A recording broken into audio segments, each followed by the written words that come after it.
And good evening. I'm Jonathan Higgins. I'm Rich Carlson. And we are the Scanner Guys. And tonight, Rich, what is it? Fun with the Scanner Guys, right? Fun with the Scanner Guys. And we got our shirts on tonight. Yes. Just be thankful that we always have our shirts on. Yeah, you do not want to see us without our shirts on. Shirts, no. That is not a pretty picture. Not a pretty picture whatsoever. So how's it going, Rich? I mean, we made it through August. We are now in September. Yep. Crazy, you know. It's below 110 today, which is, for Phoenix, that's cold. That means fall for you is right around the corner. Oh, you betcha. And yeah, it's the weather's starting to normalize. Of course, I was up in Flagstaff over the weekend, and it was 55 degrees when I arrived there. And I was wearing shorts and a T-shirt, and I was yeah. So you went from 100 and something to 55. Yeah, it was 110 in Phoenix, 112 in Phoenix that day, and it was 55 in Flagstaff, and I was freezing my toenails off. Or your tush off. We could say that. Yeah, that too. Well, I had heated seats, and I had to turn them on. That's funny. I mean, we did go live a little bit over the weekend at Flagstaff. Yeah. If you're a follower of Train Aficionado on Facebook, you got to see Rich reporting live from Flagstaff, which we'll be doing more of that as we're promoting our brand new show, which premieres next Monday. We're going to tell you a little bit more about that as well. We've got some really good stuff in this slideshow. So a lot of you are probably asking, what is this Fun with the Scanner Guys? What is it? A little bit of everything. Yes. And a whole lot of nothing. It's like a Seinfeld show. Yeah, a whole show about nothing. Yeah, but we're actually going to have some content, so don't worry. Don't worry. You'll enjoy it. You'll enjoy it. That's for sure. As always, we are brought to you by Scanner Master. So let's get the slideshow going here. There goes bottle number one. We haven't even started yet. And here's number two. So Fun with the Scanner Guys, brought to you by Scanner Master. So let's take a look at the slideshow here. You're watching us on YouTube. Guess what you need to do right now? Hit the subscribe button. Do it now. We want to make sure that you get an alert every time we post a video. And the other thing too, it keeps us in your YouTube feed as well. So hit that subscribe button if you haven't already. And also hit the bell. Ring that bell too. Ring that bell. Isn't it a song by some girl group back in the 60s? Yes. Ring my bell. My bell. I don't know the words, but anyway. And here's the show we're talking about, Rich. Yes. Next Monday, we're premiering a brand new show. Monday, September the 7th, 8 p.m. Eastern Time, 5 p.m. Pacific. It's going to be live on the Train Aficionado YouTube account. So that's what you're going to be able to see us talk about rail fanning. We've been chomping at the bit to do a show that's strictly rail fanning. We know a lot of you out there love trains. This will be your source to be able to talk everything trains. That's right. So go ahead, Rich. We are both big, huge rail fans, and both literally and figuratively. Yeah. And we love trains, and we spend a lot of time rail fanning, listening to railroads. I mean, I got two scanners that do nothing but listen to railroads. So, it's going to be a lot of fun. And we know almost as much about trains as we do about radios. Yeah, so this is going to be a really good show. So we're definitely looking forward to doing this. That's premiering next Monday, September the 7th. And that will be the first Monday of every month. So you can basically look at your calendar. The first Monday of every month is when this show will occur. The Scanner Guys, of course, will occur each and every Wednesday.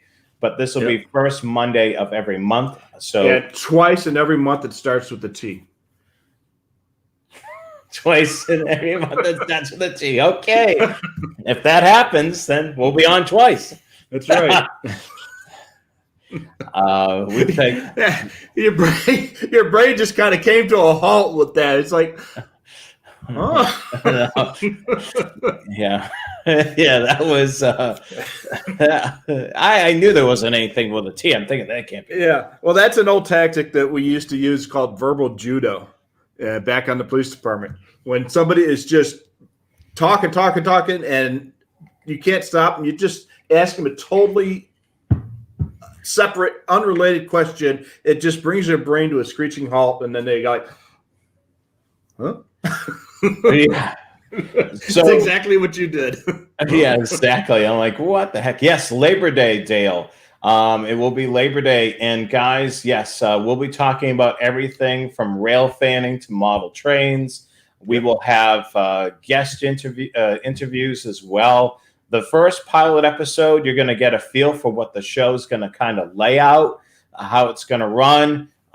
So the pilot episode, you'll learn a little bit about Rich and I, how we got involved in rail fanning and so on.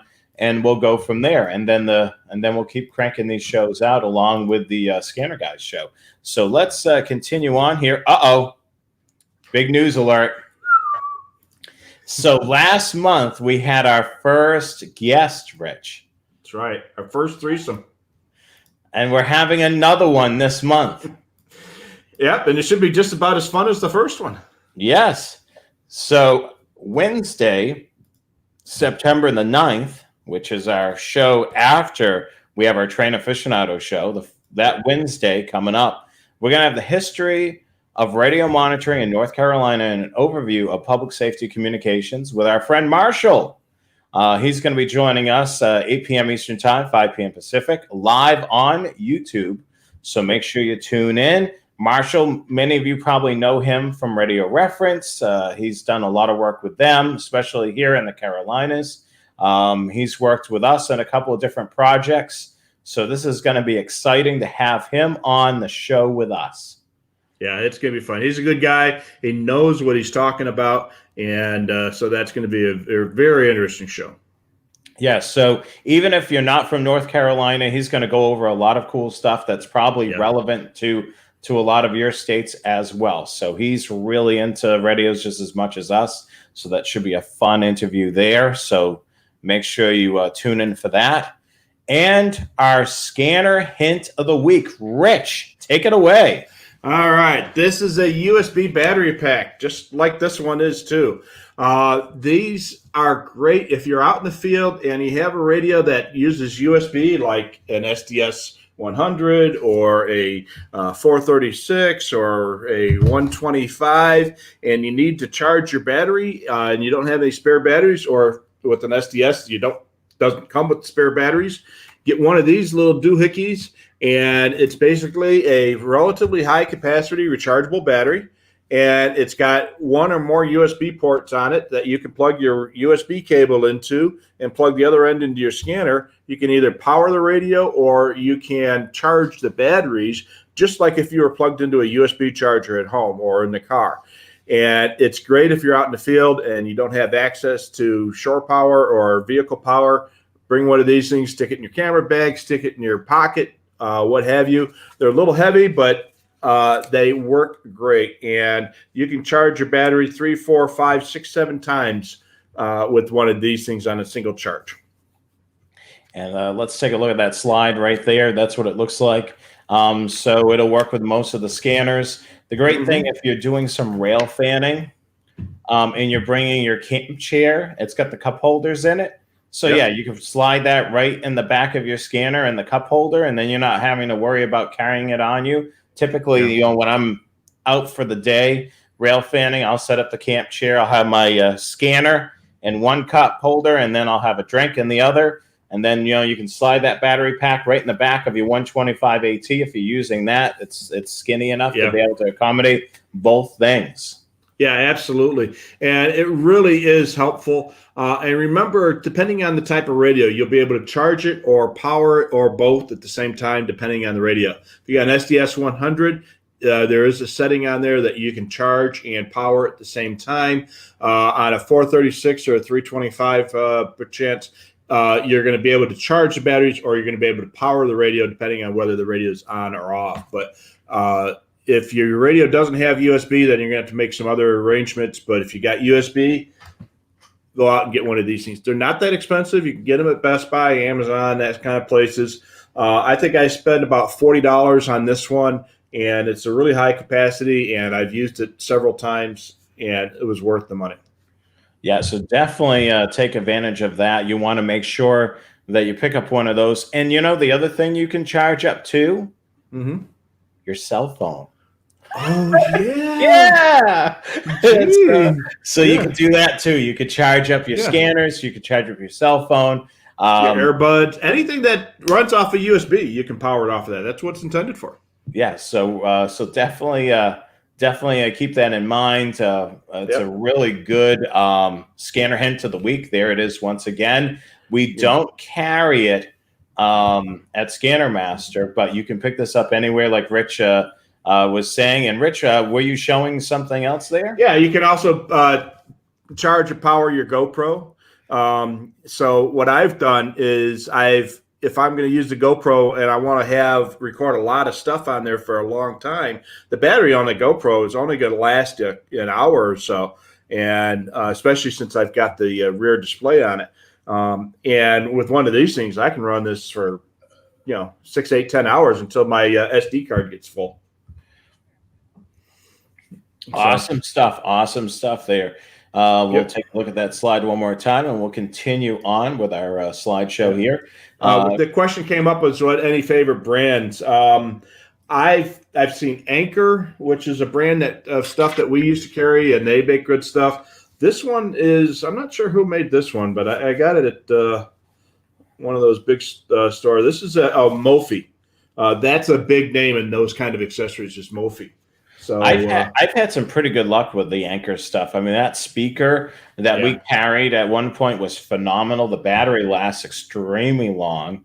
Yep. So definitely, look at some of those popular ones there. Yeah. But yeah, great question, Joe. Thank you so much for asking that. Yep. And they really do work great. I really, can't harp on that enough. They are a great investment. So just a quick question from Steven here. When are we going to get some more SDS 100s? Boy, they are going like hotcakes, ain't they? Oh, well, they've been discontinued for the SDS 150. Teasing, guys. Joking, teasing. So no. Can you imagine? We're gonna see that on Radio Reference tomorrow on the forum. Oh, they're coming out with the SDS 150. Yeah. Oh, wait, I have it. Here. Oh, I can't show it. Oh yeah. You're gonna be in the 325 case. Yeah. Don't show it. Oh man, the rumors we could start. We do expect more of them in. They have been flying off the shelves as fast as we can get them. We got, and I can't give you the exact numbers, trade secrets, and all that stuff, but let's just say 3 digits worth of SDS 100s in our last shipment, and they were all gone within a week and a half. So yeah, they are flying off the shelves as fast as we can get them. We do have SDS 200s in stock. I hope to get more SDS 100s in next week, but I'm not gonna hold my breath on that, but we hope to have them soon. Yeah, Rich, you said you hope you get them in your rack, right? Yeah. Oh, yeah. Give me a dozen of them. I'll take them. Yeah. I'm gonna get them in, put them in my rack. Mm-hmm. Yeah. Oh, yeah. Yeah. No, they're. I say because I work in the phones all day. People just. I get that, but yeah, we hope to get them in soon. Yeah. I did talk to our inventory manager, and he is working his I wouldn't say his little tail, but his tail off to get more of them. And we are working with all of our suppliers trying to get them, but everybody is in the same boat these days. Yeah, so definitely keep checking on the website, and then also put in your email address on our website. Email me when back in stock. That really works. Yeah, and a lot of times you'll know about it before we do. I try to remember to set my own work email up so that I get notified when there's, when we get stuff back in stock, but sometimes I forget. And when we get more SDSs in especially, I'll know what's happened. Oh, I want to get an SDS 100. I just got the email. It's, okay, they arrived, because I work remotely, so I don't get a chance to see the truck arrive. That's for sure. Let's see here. Just wanted to we'll continue on with the slideshow. We'll be able to grab some of those questions on the way. Big news! Big news! Yeah. Now, most of you know, the Crown Vics have been a staple for many, many, many, many, many, many years in law enforcement. And look at this. This was posted on the California Highway Patrol Facebook page. As of yesterday at 5 p.m., the California Highway Patrol officially retired its iconic Ford Crown Victorias. Look at that.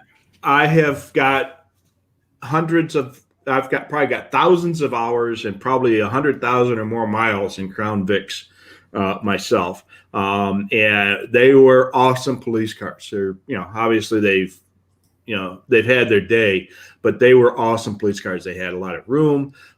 They were relatively quick, decent handling, and a lot of room. And that was the big thing. You need a lot of room. Humongous trunk space. And they kept that same design for several years. So if you had about a 5 or 6 year span where you can swap fenders back and forth, that made them great for cabs because they just take parts, different ones.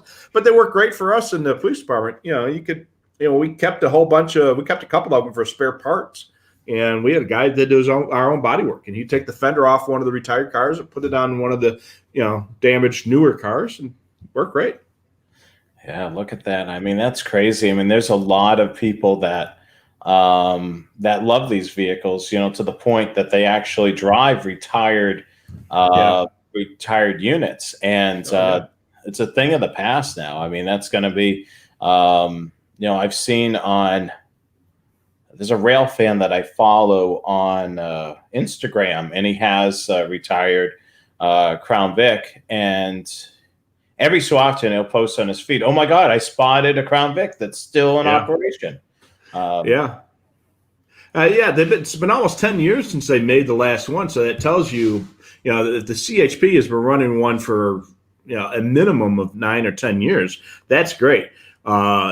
They're very durable and they're very useful. And there's a huge demand for low mileage, good condition Crown Vics, and there are a lot of people who buy them, not just because they look like police cars, but just because they're darn good vehicles. Mm-hmm. Yeah, I mean it's the old Blues Brothers thing with that vehicle. It's a different vehicle, but it's got cop tires, cop suspension. So it's the same. Even though it's a different make and model, it has to perform at a higher level because this car is going to get a lot of mileage. And they can jump drawbridges too. Yeah, jump drawbridges. And fly backwards. So over your years of driving various vehicles, what was your favorite vehicle? Was it the Crown Vic? Probably the Crown Vic or the more current Dodge Chargers. We drove Chargers. The last squad car that I drove was the Dodge Charger, and those things were really fast, but they had really poor visibility. And then we started switching to SUVs. And then as a supervisor, I had to drive the SUV, and those were the Expeditions. And those were a lot easier because by then my knees started going bad and they were a lot easier to get in and out of. But the Crown Vics are still my favorite. And then we had the Chevy Impalas, I think with the LZ4, I think was the model on those things. Those were really quick. The Crown Vics weren't that fast to get. They didn't get up and go, but once they got going, they kept going and you couldn't stop them. And the worst one we had was the Dodge, not the Monaco. Yeah, it was the Dodge Monaco, the smaller Monaco that they had in the mid '80s. That thing was, I'm driving like this. I'm 6'4", and and I'm driving like this because and that's even the cars without the cage. And you get the cage was even worse. You couldn't be over 5'10" and drive a car Monaco with a cage. They were just too small. Sure. Yeah, the Interceptor sedan was based on the Taurus, if I recall correctly. And that was quite a bit smaller than the Crown Vic, and they were pretty decent cars. But I think by then the Charger pretty much took over the car market, and between the Chevy Tahoe and the Ford Expedition, a lot of the police departments started going to SUVs.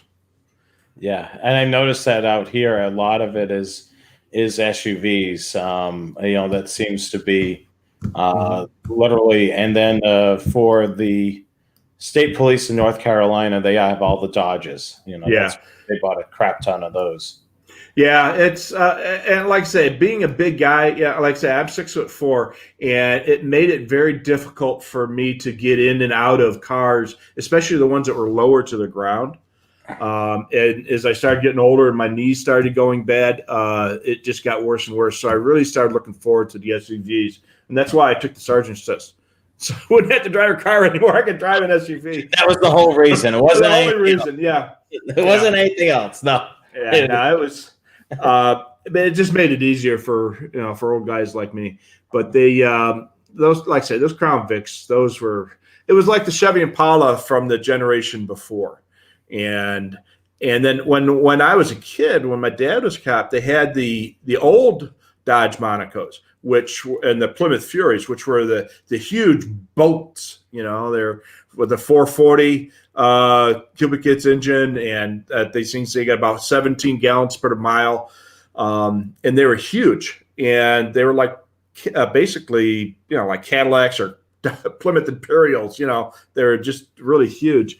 And the cars started getting smaller and cops started getting bigger, and it just got worse.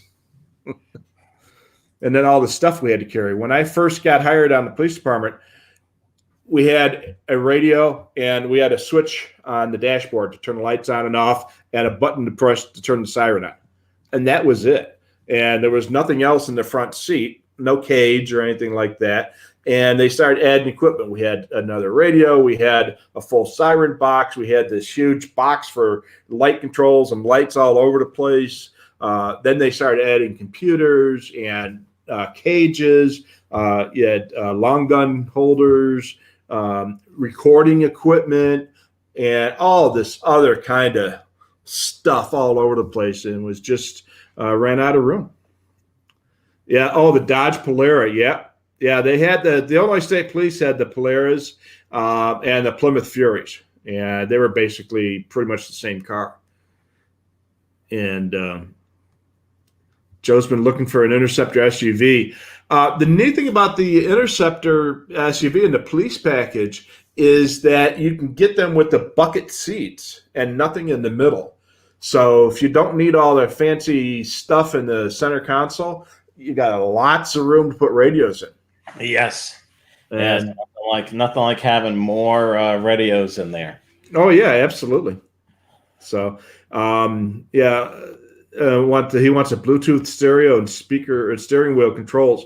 Yeah, those the police package usually came with bucket seats and to clear out that center space. They usually came with a wiring harness for radios and lights and such, and sometimes with the wiring that goes up to the pillar so you can put lights on the roof. They usually came with a bigger alternator, maybe a transmission cooler, a larger radiator, sometimes a larger shock absorbers, and maybe some extra frame members and stuff like that. So. Yeah, Dale says everybody wants the all-wheel drive Charger with the Hemi. Hey, is that thing got a Hemi? When we first got our new Chargers, they were so fast, and I took one of them. It was before we built it out, and it was still, unadorned, as it were.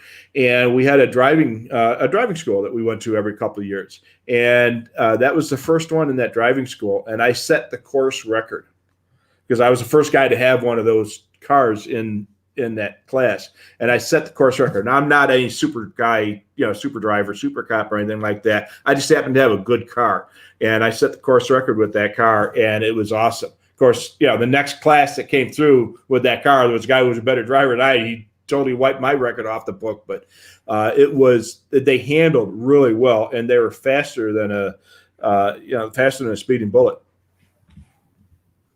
Yeah, I mean, that is there it is right there. Cop motor, cop shocks, cop tires. We could do an entire show on the Blues Brothers. Yeah, I mean, I think we should definitely do that as one of the segments of one of our Fun with the Scanner guys. Yeah.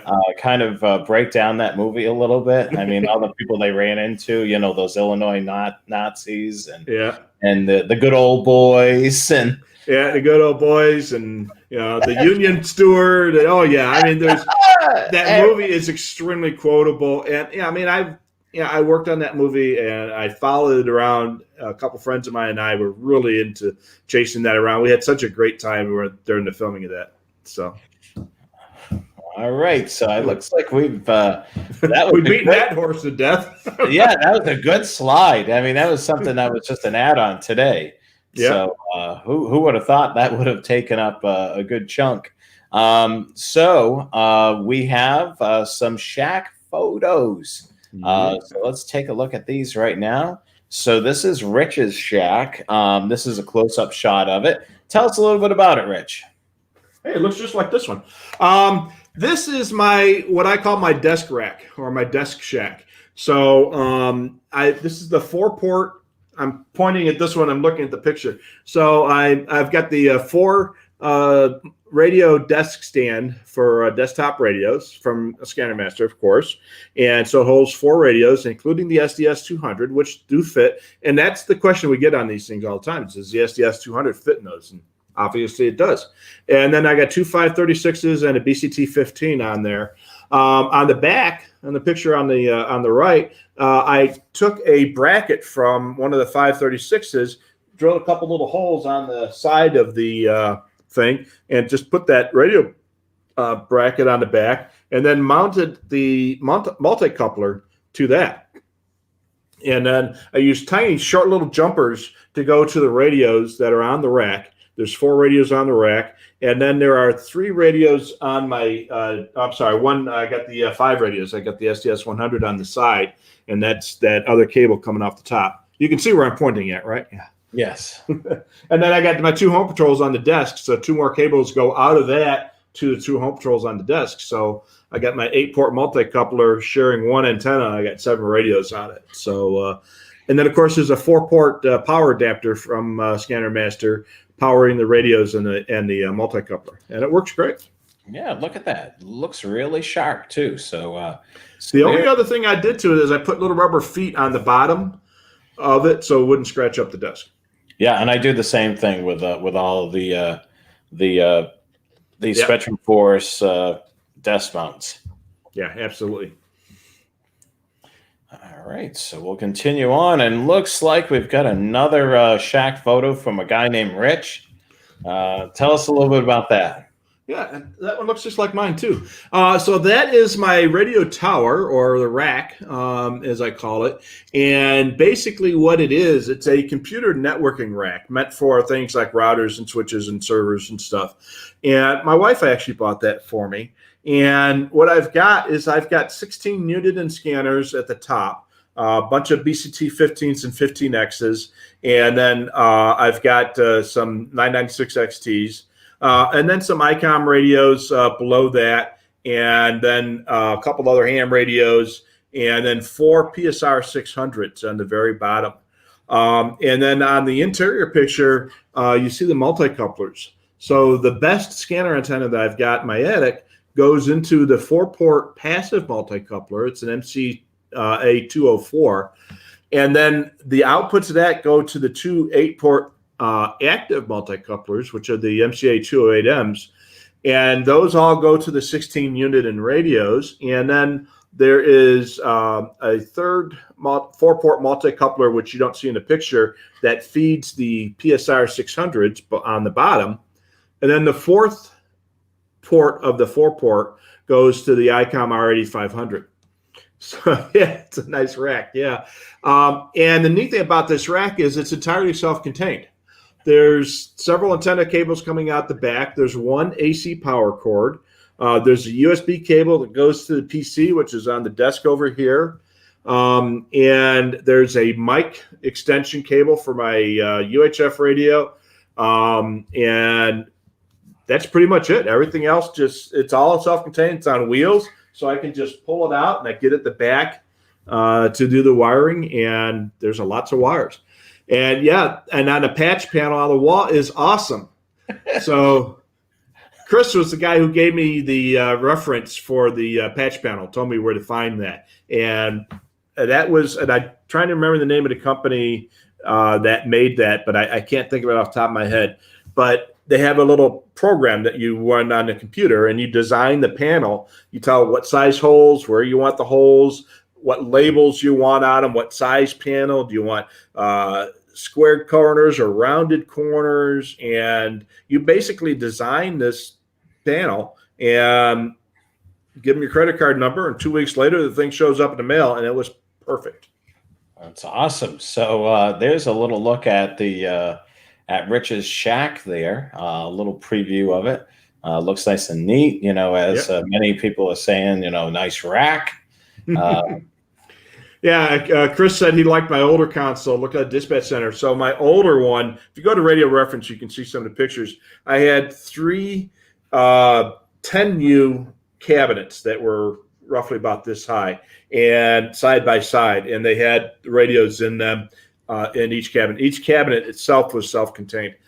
It was a neat system, and I really liked it and had several different variations of it, but this just made a whole lot more sense for me. Front panel express. Thank you, Chris. That was where I got the patch panel on the wall, which you don't see in the picture here, but sometime we can talk about panels. Yeah, I will put a picture of the patch panel up next time. All right, we'll continue on. So Chris S., normal viewer of the show. I'm not too sure if he's checked in this evening. Here is some of his photos that he sent in to us. Of course, he's watching the Scanner Guys. Looks like he's got a Radio Shack unit equivalent to the GRE PSR 600. Yeah. And then we have the 536 HP. Yeah. And then look at that. We've got a 436 looking sharp in the case that he bought from Scanner Master as well. And then another Radio Shack model down there. And then it looks like a Pro 96. Yeah. And then several two-way radios down in the bottom image. I mean, we love Shacks, whether they're big or small. I mean, your radios are your radios. I mean, it looks great. The way he's got it set up nice and neat. He's got everything nice and neat and organized. Chris, thank you so much for sharing this. We love to see more of these Shack photos as well. We'll tell you how to send yours in later on in the broadcast. Absolutely. So Dave from Buffalo, he's a regular on our show. And here's some of his vintage scanners.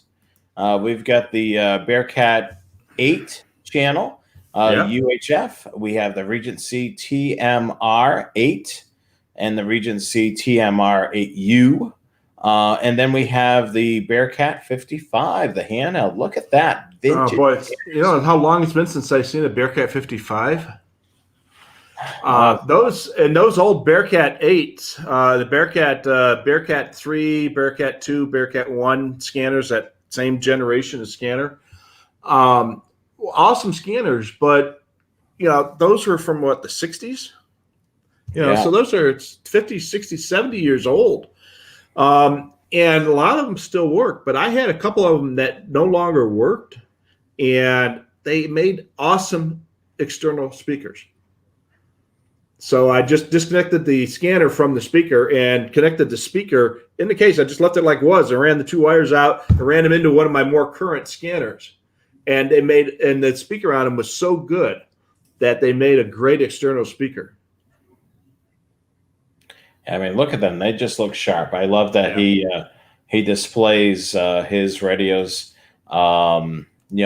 proudly, especially these old classic ones. If you want to share some of your scanner photos, the email address is right on your screen right now, thescannerguys@gmail.com, thescannerguys@gmail.com. If you have any questions, make sure you send it to Scannermaster, support@scannermaster.com. This email account is not always monitored 24/7, so definitely hit us there. And of course, our website is thescannerguys.weebly, thescannerguys.weebly.com. Yeah, that Scanner Guys website is, make sure you go there and make sure you submit your pictures. And going back to this picture here, one of our listeners, Carmen, I share his sentiment. Those old wooden case, and sometimes they were metal case with wooden look on them, but those were awesome scanners. And the 8-channel Regency to the right, that one that's sitting up on a bracket, that was a very classic Regency scanner of its day, and that was the first scanner I ever had. Mine was the TMR-8, the VHF version of it, but that was the very first scanner I had. I got that when I was, 10 or 11 years old. My dad bought it for me, and it was awesome. I still remember the exact channel layout that it had in there. So that was my very first one, and I really enjoyed that one. Yeah, that's for sure. Let's continue on with the slideshow here as soon as I get things reset. There you go. There we go. So I had the Bearcat. I had a VHF version of that first Bearcat. I never had that particular Regency scanner, the one in the middle. I did have the TMR-8, and I don't think I ever had a 55, but I knew some people who did. Yeah, so let's continue on with the show here. So we'll continue on. So let's see here. So scanner tricks, we're going to take a look at those right now. So let's take a look at that. So we'll dive right into here. So Rich, take a look at this. Tell us a little bit about this. All right. So Scott put together a, while he was camping in the Adirondacks. How do you pronounce that? Adirondacks. You're from Adirondacks. Yeah. Okay. Yeah. You're from the East Coast. You know how to pronounce those things.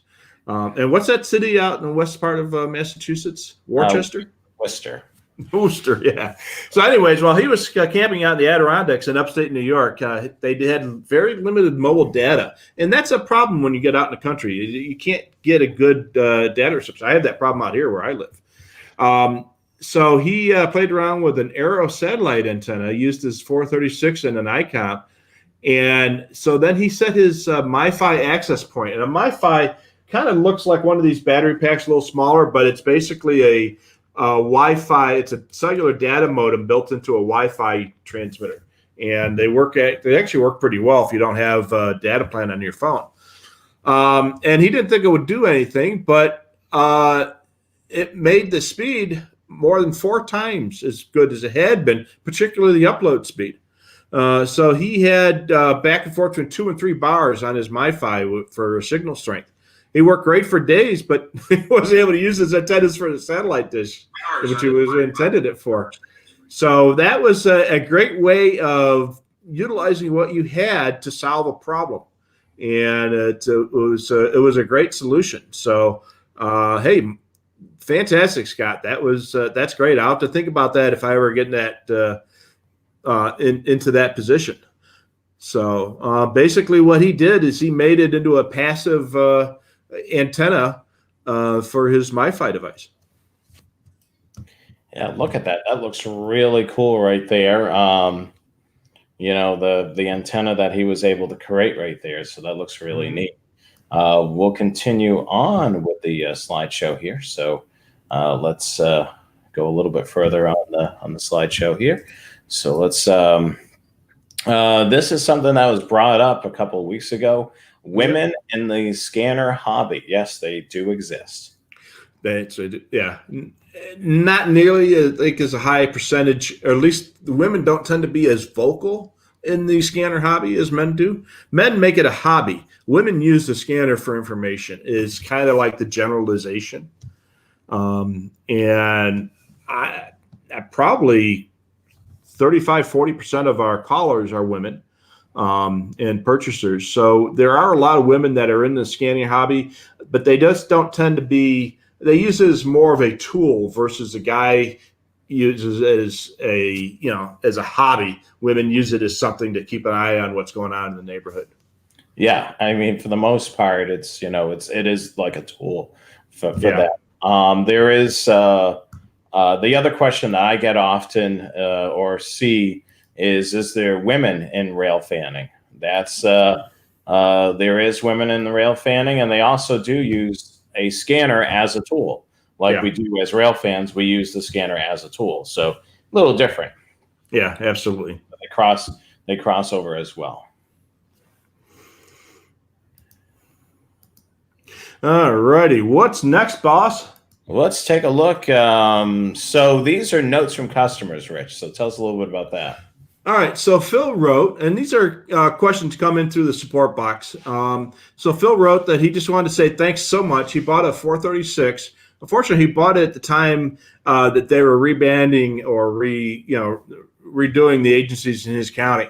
So he contacted us. He bought the updated SD card, and he is happy to report that it works beautifully. Great job, guys and gals. So I forwarded a copy of this to our programmer's office and let him know. So what we have for the 436 and other SD card scanners, you can buy a updated SD card. If you don't have a Windows computer to do the updates yourself, we're more than happy to do that. It's a product that Jonathan and I came up with. Mm-hmm. And we do all the programming on an SD card, so that way you don't have to send your radio. We do the program on the card. We send you the card. You get the card, put it in the radio, turn the radio on, and you're done. Very awesome. And those are all great things. The other thing, you had somebody ask you about an LED screen for their Pro 84. Yeah, so the Pro 84 was an older version. It was an older Radio Shack scanner, kind of similar to the 246 in a case style. So Bill's looking for a replacement LCD screen, and there's a company up in upstate New York called G&G Communications.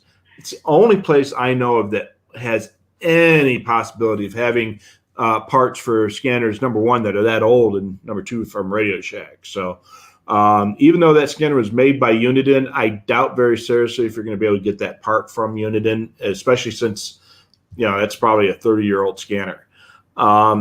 I wouldn't put more than $25 or $30 into that type of repair for that scanner, because for $100 you can get a scanner that's better, newer, and current, and with a warranty. Wow. And this is something that the next one here, what Frank wrote, is this something that we've kind of put out there? Not that we know anything. No. But will there be a future of a Home Patrol 3? I hope so. We have not heard anything from Uniden on any product like that. But that question comes up all the time. And it isn't just Frank that asks that question. And we get that question probably once or twice a month. And I'm sure it pops up on Radio Reference. A Home Patrol 3, who knows what it would entail, what they could add to a Home Patrol 3. The only thing I can think of is add the ability to put DMR or an NXDN or Pro Voice into it, or do some other features like that. But you never know. Uniden holds their cards very close to their chest, and when they're ready to make any announcements, they would. We have not heard any rumors whatsoever about a Home Patrol 3. We could start some, but they wouldn't be true. Definitely. And then Denise writes, or as that thing that's I can't remember the video that I think it's the Comedy Network or whatever it is. D Nice. D-Nice. Yeah. D-Nice. Denise writes, I have programmed my 436 with my local trunk system, but I get a message that there's nothing to scan.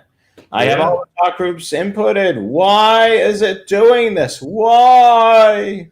Well, this is actually a very common question, and we get this question a couple times a week or so. Yeah. when you've got a 436, a 536, or an SDS or a Home Patrol, there's a couple things you got to do. Number one, you have to have a location set. Mm-hmm. You have to have the service type set, and you have to have a database selected. So without all three of those things, you're not going to be able to hear anything. One of the most common errors for people that are making their own favorites list is they'll import all the talk groups over from the main database into the favorites list, but they won't import the sites.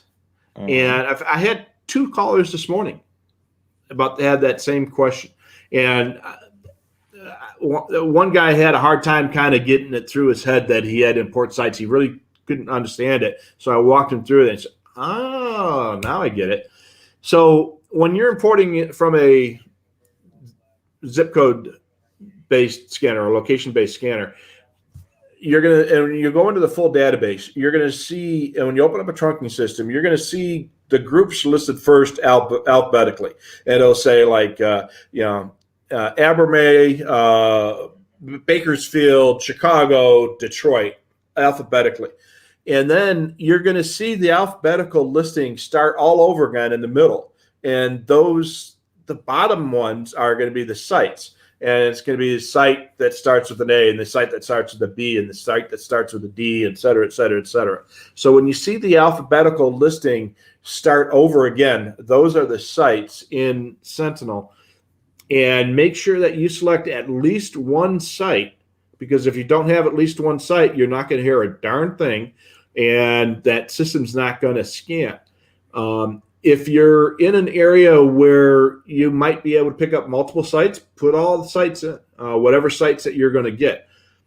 What I do on medium-sized trunking systems is I'll import the whole thing into it, all the sites, all the groups, and then I'll just eliminate the sites that I know I'm not going to be able to hear.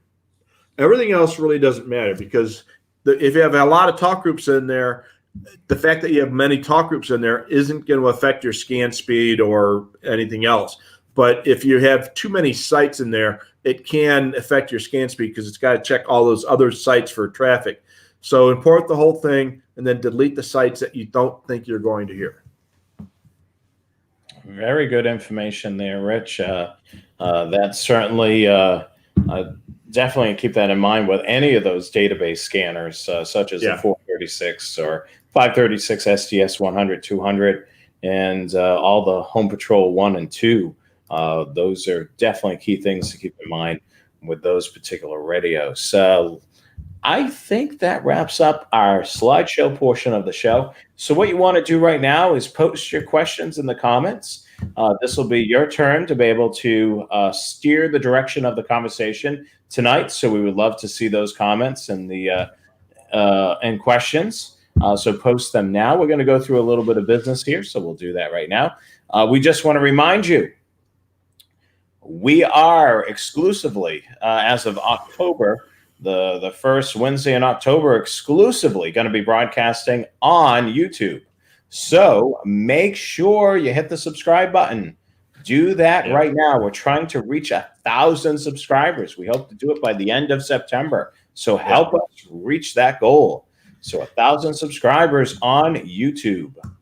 Yeah, and all those of you that are watching on the Facebook page, please find us on YouTube and start watching us there, because after the 1st of October, you're not going to be able to see us on Facebook anymore. I mean, we'll be on Facebook, but the show won't be.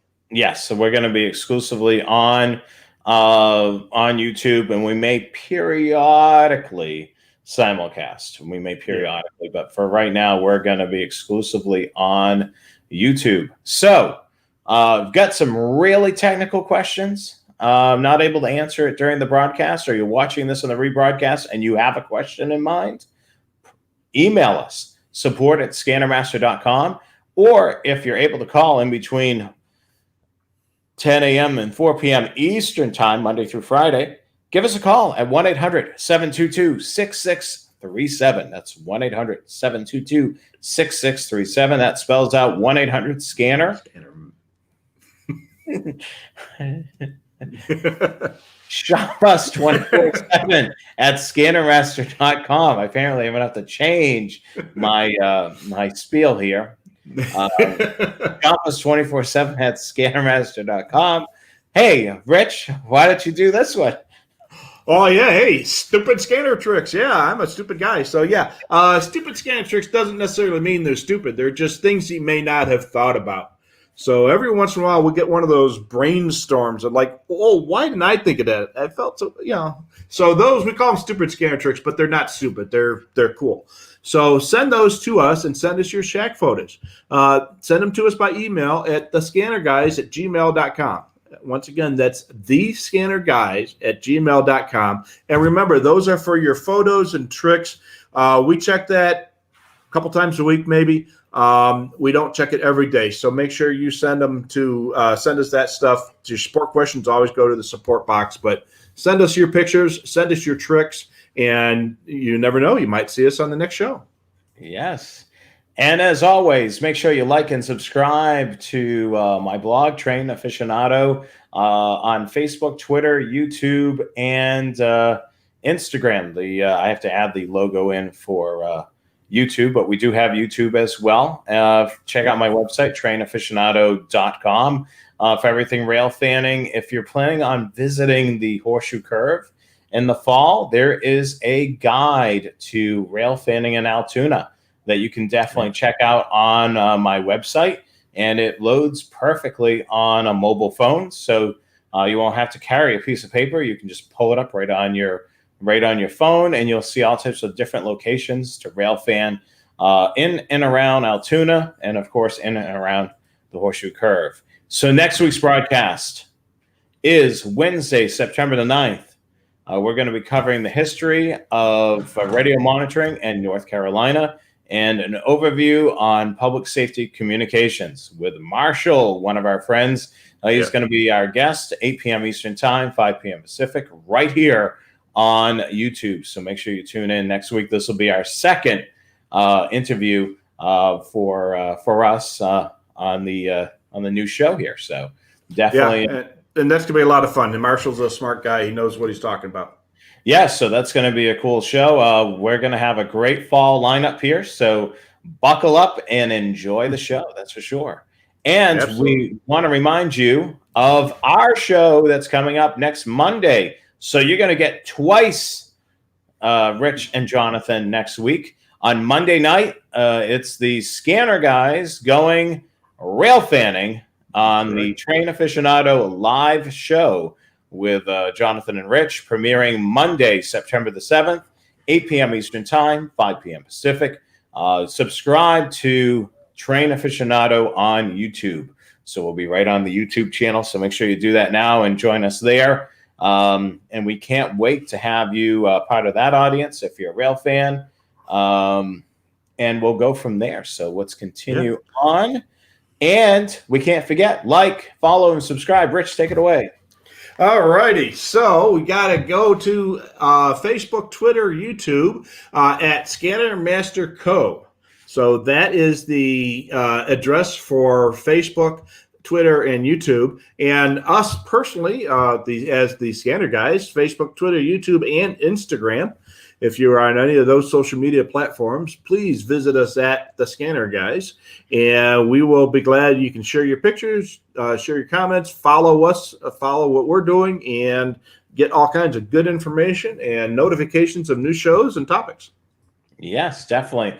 Great place to keep up with us. So now it's time to answer your questions. Oh, it's romper room time. Yes. So we're going to give a single shout out to all of our subscribers. And if I see anybody in here new that I haven't recognized, I'll give them a shout out. Dalen is a new one. I don't think I've heard of him before. Others will. Here's in 1967, the Chicago Fire Department. Yes. One of these days, we're going to have to do a whole show on scanner characters. Characters in the scanner hobby. There was a lot of characters, apparently with your club. Yeah, we're Will and I are kind of the guys who run the Karma, which is the Chicago Area Radio Monitoring Association, and mostly just normal everyday scanner enthusiasts. But there were several characters then and still around. So some of them are still here, some of them aren't. So, but like I say, Dalen, I don't think I've seen him before, but welcome. Bob's checking in from Canton. I don't think I've seen him before. Let's see here. James from East Texas. Hope you didn't get hit too hard with the hurricane last week. Yeah, the hurricane. Definitely. Yeah. You must have felt something from that. Oh, I'm sure he did. So Max is in New Zealand. I got some friends down in New Zealand. I haven't talked to them in a while, but I see them on Facebook every once in a while. Barry's in Kent County 911. So if you're on the East Coast and you call 911, say hi to Kent. Let's see here. Where am I? Oh, Dale, can't take the cold anymore. We were talking earlier about it was only 55 in Flag over the weekend. So you're gonna have to move. You're gonna have to move south, Dale, because it's gonna get cold in Montana this winter. Remember that. Yeah, so, it's gonna be a bit chilly. Yeah. Our old friend Tony, WA3CSX, he's got to be a rail fan. Yeah. Coyotes Den Homestead. He must be either a hockey fan from Phoenix or maybe a hunter. I don't know to figure that one out. Okay. Oh, Donnie. Yeah, Donnie mentioned we were talking about this song before, and that was from the disco area, and that was I forget the name of the song now that we were talking about. Yeah, I forgot what I think it comes up in some other comments as well. I think somebody refers to it at some point. Yeah. So yeah, that was I guess it must have been in that week I was into disco back when I was in high school. So Dalen's going to be working on an HO scale layout. So you're what, N scale back there? Yeah, that's N scale. My lovely empty board, which I need to start working on. Actually, down there is the engine house. So there's 2 locomotives in there. It's double track all the way around. This fall, I plan on working on this a little bit more. So hopefully, get to see some buildings and ballast some track and some landscaping. Yes. Get a tiny little lawnmower so you can cut the grass. Yeah. Let's see here. Yeah, thanks, Carmen. Make sure you share this with all of your friends and foes. Absolutely. Preferably be friends. Yeah. So let's see here. Some more check-ins. Sean misses listen to the scanner. Steve, he's one of our callers I've talked to a couple times on the phone. And let's see here. Ring my bell. That was what it was. Thank you, Donnie. Yeah. Yeah, I knew somebody. Ring my bell. Yeah. Yeah, I knew somebody brought it up at some point. Yeah, the only reason I even listened to disco music was because whatever girl I happened to be dating at the time was probably listening to it. And, guys do stupid stuff like that, like listening to disco because their girlfriend does. So, yeah, great suggestion, Bob. If you want to buy a scanner like the SDS or some other expensive toy and you don't want your wife to find out about it, or your husband, whatever your situation is, use gift cards. And you can get them. They work just like a credit card. And if you have to use multiple gift cards, we can do up to 2 cards at a time. But you call us on the phone, and then we'll help you out with that. Yeah. So we'll allow you to use up to 2 credit cards or debit cards or gift cards on an individual purchase. So if you're going to do that, call us on the phone. We'll help you through it, and that's a great way. So yeah, we do limit you on 2 because it's time consuming. I will just say that no, I'm not going to put that out there because somebody will do it. But I've done more than 2. Yeah, the system used to allow you to do multiple cards. Now the system only limits you to 2 cards. So it used to allow us to do multiple. We've had guys do 4 or 5. Yeah, but now the system itself has been changed, so it only allows up to 2. So yeah, that was my top one was 5. Yeah, I don't think I've ever had a 5. I think I had a 4 once, but I've had a 5, and I've had, when Sumner was working, that's when they would get passed off to me. It'd say, Jonathan, I don't know how to do this. this guy wants to use 5 gift cards. You better help me. I'm like, all right. But I mean, that's what got it too. You got the sale, Well, I had a guy call the other day who wanted to split up against 2 different credit cards because he didn't want to go over his limit. And I was doing the first card, and I forgot to change the amount, and I charged the entire amount on the first card, and it went through. And the caller was like, "It did?" It's like, okay. So he said that was fine. Don't worry about it. But he was surprised that it actually went through. Yeah. Dave asks about the 996P2. We are also out of the 996P2. Scanners are in very short supply from our distributors these days. 3 reasons. First one is transportation has been disrupted from the Far East to the U.S. Within the U.S., the transportation is not so bad. But getting them from the Far East where they're made to the U.S. has been very difficult with the pandemic. 2, the pandemic itself has made demand exponentially higher. So we're selling many more scanners than we had in the past.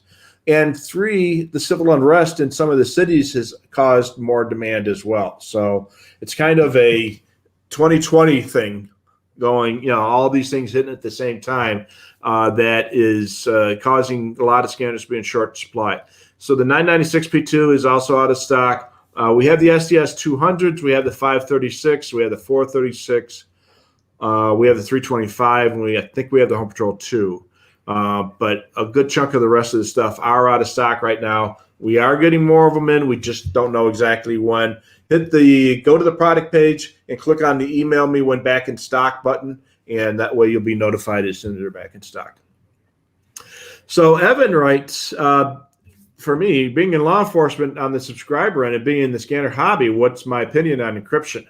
So with encryption, it's a two-edged sword. I understand the need for it, but I despise the fact that there's a need for it. So there's a time and place. Personally, I think routine dispatch operations should be in the clear.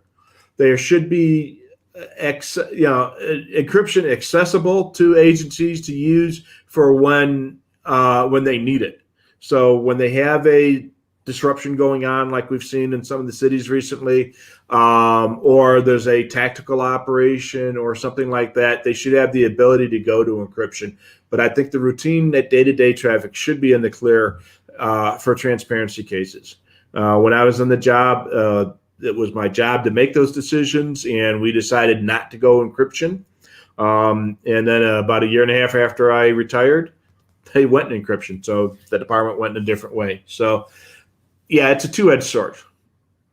Yeah, I mean, it's, I agree the same thing.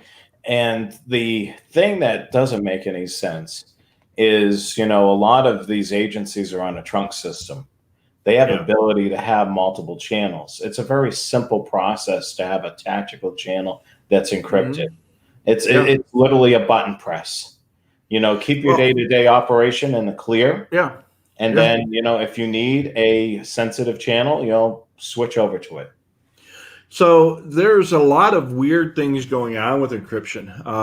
The community that I live in, the dispatch operations are encrypted, but their TAC stuff is open.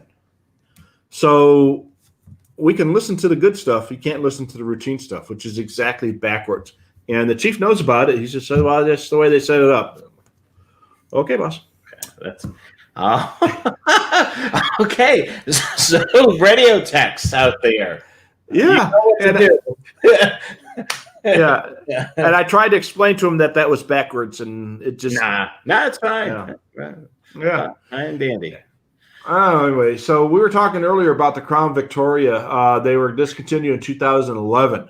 So the fact that the CHP has just retired their last one means that last car was at least 9 years old. Tells you about the sturdiness of those vehicles. And then 2013, Ford had the Ford Interceptor sedan, which was basically the Taurus or the Ford 500 based version. And now the Police Interceptor is based on their small SUV, not on the Expedition type, but like I guess what the Explorer, I guess, is the smaller one.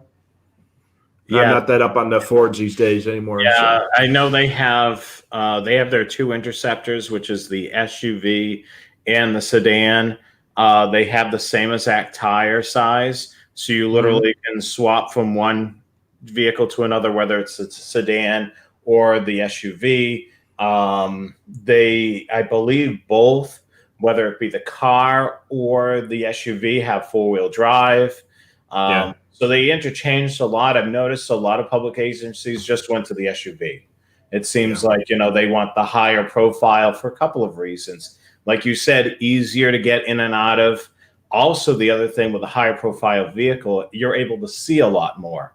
You're able to see if somebody's doing one of these in their car texting while driving, because you have the higher profile vehicles. So you're able to look in and say, oh, well, they're texting while driving. Oh, yeah. Well, the other thing, too, is even in the civilian market, SUVs are basically the vehicle these days, and sedans are getting very difficult to come by. I mean, you drive down the street, and it's SUV, SUV, SUV, SUV, car, SUV, SUV, So even in the civilian market, SUVs are more, and it gives you a little more room on the inside, I would imagine. And plus, a lot of them have all-wheel drive or four-wheel drive. So... And then here I am, and I'm driving a minivan. Yeah, go figure. And it's only just the two of you. Yeah, it's just but my wife saw it at the auto show, and she realized that there was a space in there for the radios, and she was like, "You want that?" And I said, "Ooh, yeah." You know that all the things that you have, your wife has had a lot of input to your benefit. Absolutely. I mean, yeah. Well, that's the problem. I married somebody who's smarter than me, and she knows what I like, and and it worked. Yeah. Yeah, I mean, like the rack was her brainstorm.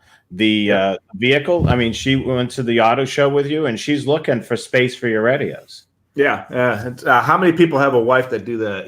So I think I'll keep her. Yeah, well, I think so. I mean, you've been married for a long, long time. I think Yeah, we're 25 years, so I don't think you're going to be setting up any of those dating apps on your phone at this point. No. Oh, can you imagine if I did something like that and got caught? Or trying to do it on some of these younger apps. These dating apps. The scanner guy. You take the S off the scanner, guys.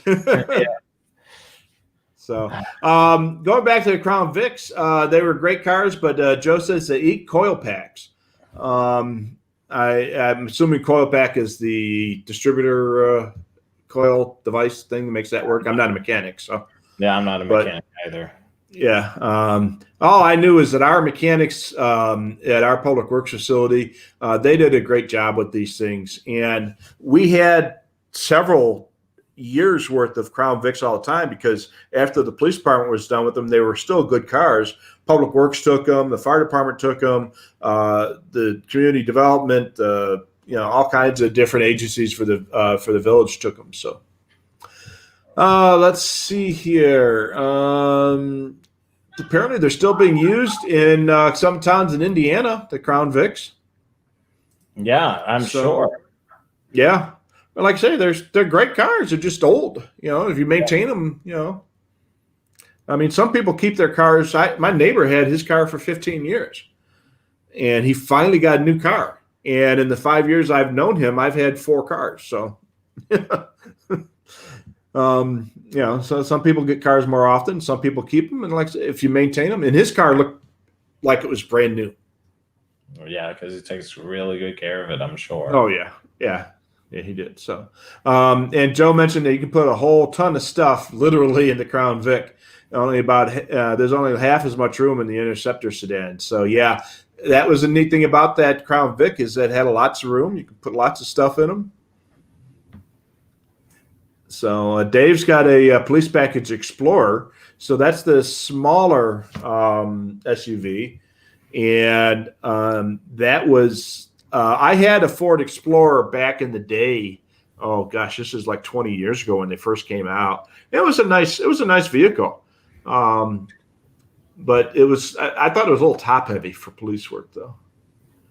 Dale says everybody wants the all-wheel drive Dodge Charger with the Hemi. I think we mentioned this before. Those things are fast. They are probably the fastest all-wheel drive vehicle you can get. Plus, they handle really good. So they are really, really good. So apparently it was the Dodge Aspen and not the Monaco. So yeah, that was the police car we had in '84 when I first got on my career job. And we went from the Crown Vics, and then within about 6 months we went to these little Dodge Aspen, and they were tiny little cars with no room. I hated those things. I hated them. I took a foot patrol rather than drive one of those stupid things. I hated them. Wow, that's pretty bad. Oh man. So let's see here. Joe's checking in. He can't even pronounce his own name. Pietrafesco. I think that's how he would pronounce it. And he was mentioned I was having a hard time pronouncing the Adriatics Mountains. So he mentioned earlier Adirondacks, yeah. So he says he can't even pronounce his own name. I'm trying to find his comment here. Oh, it's in there someplace. It was further on down there. I remember seeing it. So while you're looking for that, Joe mentioned that the Maryland State Police Ultimate Patrol car was a 70s era Dodge Polara with a 440 V8. That was the police car, the first police car I can remember my dad driving was the Dodge Polara, and I assume it had the 440. But they bought, the little town I grew up in, they bought used state police cars. And they just changed the stripe on the side and put a decal over the state police decal. And they were used and sometimes used up state police cars because they didn't have enough money to buy new cars. But they were huge. And I mean, you could literally fit a dozen people in the trunk. So let's see here. So Joe's been looking for an Interceptor SUV. Oh, we talked about that earlier. He wants dual spotlights. Joe, be careful about dual spotlights. They're not legal in all states. They are illegal in Illinois for sure, and I would imagine some other states as well. So check with your state laws and make sure that dual spotlights are not illegal. So, all righty. Let's see here. And power in the trunk. Yeah.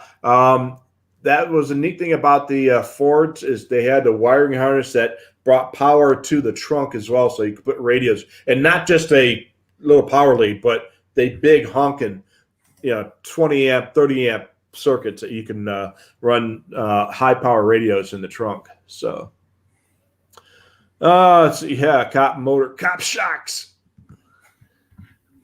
Let's see here. Do they make a scanner location meter so for people to use for best location for a scanner antenna like they do for satellite dishes? So I've seen those for satellite dishes. It's I'm sure it's probably an app on the phone these days, but they have a device where they stand up on your roof with this device and say, okay, I want to listen to that satellite, say, all right, put it here or point it this direction, this azimuth. I've never seen anything like that, John.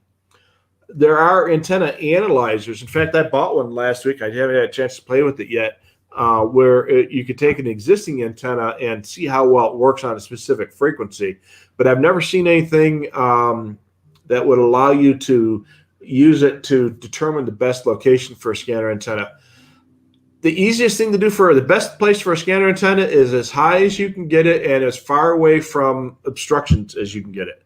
And as we always tell people, up and out. Yep. And remember, don't go cheap with your coax cable. Your coax cable is just as important as your antenna. Maybe more. I'd rather use a cheap scanner antenna with great coax at 50 feet than a fantastic scanner antenna with bad coax. Yes. So. Yeah, the coax cable is very, very important. So don't go cheap on that. I mean, it is like I tell all of our customers when speaking to them on the phone, when you're doing an outdoor antenna, it's an investment. You know, you're investing into your future of radio monitoring. So you can either do it cheap and not have a great system, or you could do it reasonably and have a really nice monitoring station. Yeah. So let's see. Look at this. Let's say you spend $150 on a good scanner antenna and a mount and stuff, and then you spend $50 on RG58 cable, which will work okay, and it might last you 3 or 4 years. Or you could spend $150 on LMR 400, which is much better cable, and that'll last you 20 years and give you much better performance. So in the end run, spend a little bit of extra money, save money in the long run. So let's see here. Don't you hate it when they sound good in your head, but then when you say it, it's like, ugh. Yeah, I do that a lot. A lot of times I'll say something before I've thought it out, and then I'm like, oh, I don't believe I just said that. Oh, I was in court one day, and I was on stand testifying about something, and somebody said something, and I made a joke, and everybody looked at me like, not the time, not the place. Yeah. All righty. So, so Joe's going to send, when he gets better, he's going to send us some pictures of his tower, and we appreciate that. Yeah, we would love to see that. I mean, usually we do this type of show about once a month or once every other month, depending on what we have going on. But we love to mix these in. Usually, when we have fun with the scanner guys or ask the scanner guys, that's typically when we show these. Or if we're doing a topic and your photos relate to that topic, you could be a part of our show as well. Yeah, absolutely. And so we appreciate that. And like he says, sharing is caring. Mm-hmm. And if you don't want us to put your name on there, just let us know. We'll be glad to respect your wishes on that. So yeah, I mean, typically what I've been doing, and a lot of you probably know by the regulars on here, usually I'll put Dale O. Usually I won't put the last name. But if you include your call sign, I will put the call sign in there because you're a ham. You want other hams to be able to see. So you kind of dictate what you want in the email. Yeah, you tell us what you want put on there. Give a fake name if you want to. We don't care. We're not going to out you. Mm-hmm. So one guy says that he uses standard cable TV splitters instead of the expensive multi-couplers. They work really well with a cable TV amp that's connected to everything. So that is a topic that comes up and gets heavily debated often. And I've had great luck using cable TV or TV style amps and splitters and such. So if you want to save some money, you can make your own multi-coupler by taking a good high quality television distribution amp, run your antenna into that, and then the output of that into your cable TV splitter, 4-port or 8-port cable TV splitter, and then run that out to your radios. You'll have to make some custom cables because the cable TV stuff has got F connectors on it and not BNCs. I have a cable, crimping device. Yeah. So I can put F connectors on one side and BNC on the other, so I don't have to use adapters. I've done that before, and it works pretty well.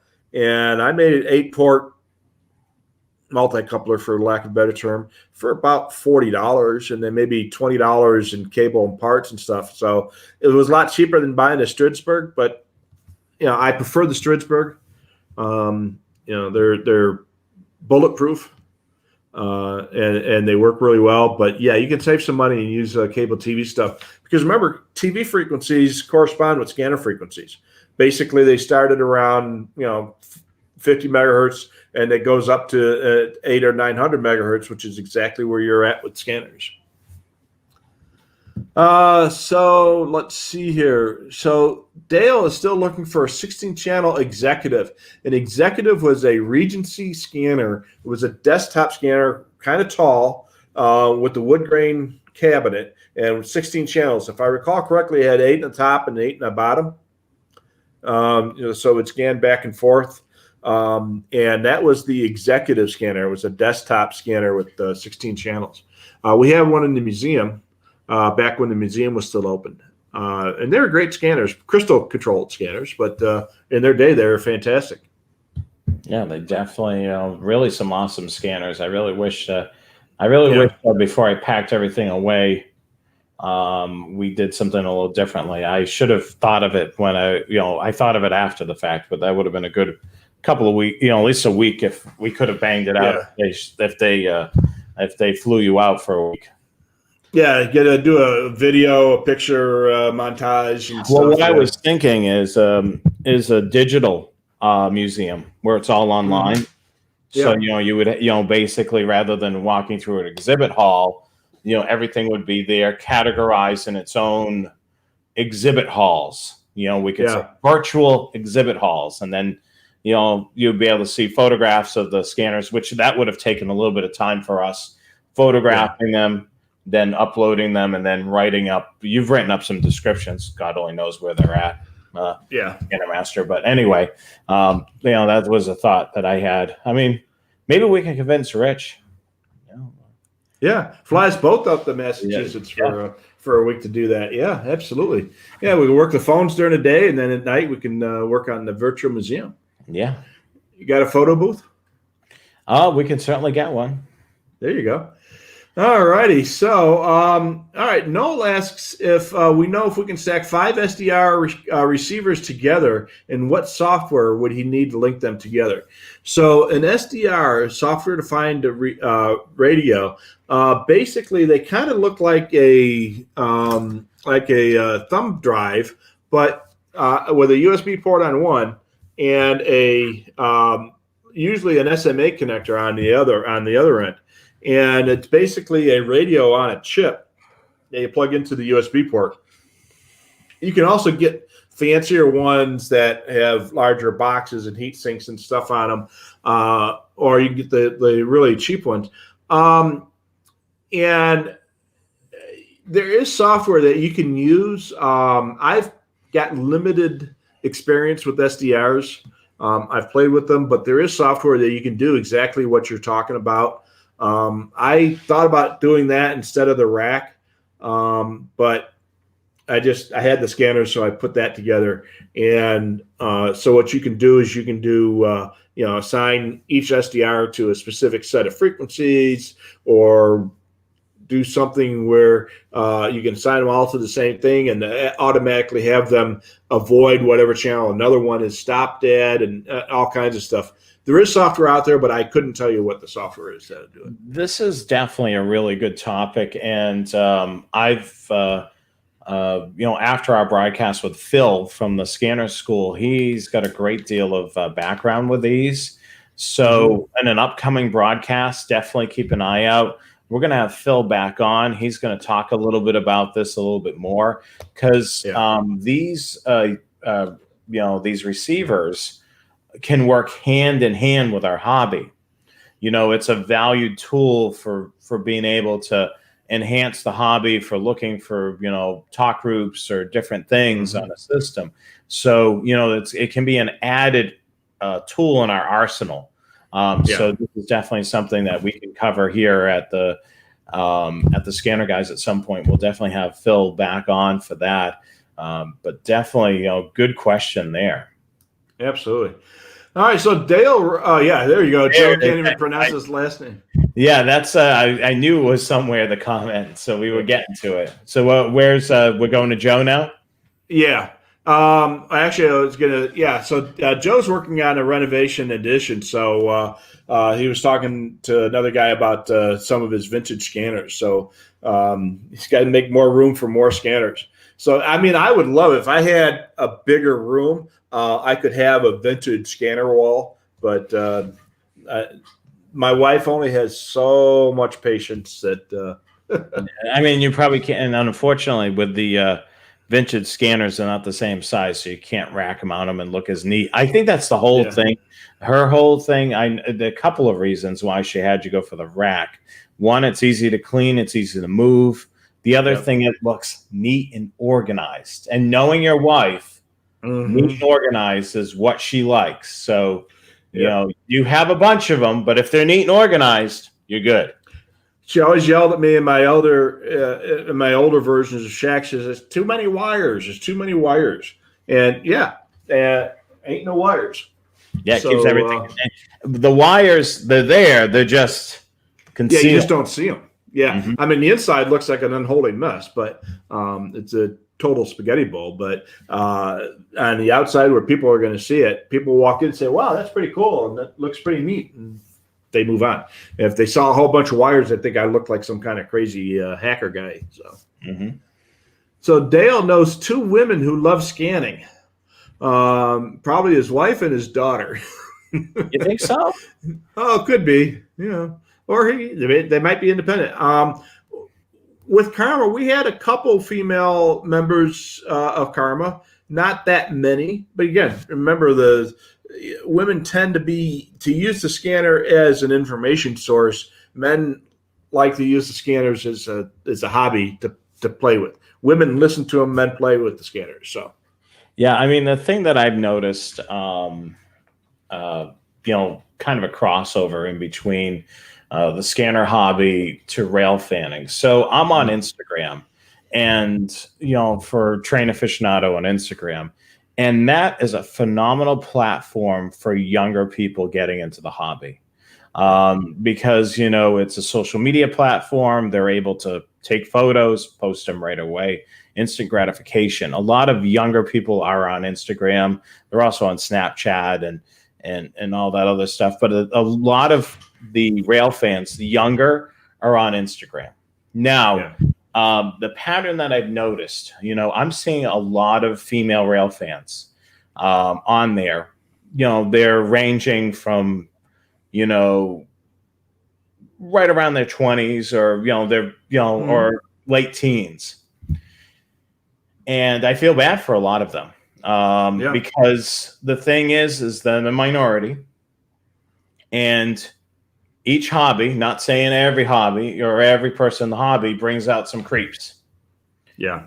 And I've seen so many female rail fans get harassed by these creeps, very few creeps that are in our hobbies, whether it be scanners or rail fanning.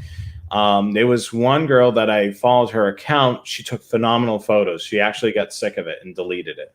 She deleted the account, and she that's the thing, I think that's another thing too. You may actually have some diehard female scanner enthusiasts. They may have a shack. They may have, but the thing is they stay because they're a female and they get, some of these people that are jerks and they're thinking, oh, wow, great, a woman, and they think, some of them are not appropriate and they're trying to get a girlfriend out of it and they're not being appropriate about it.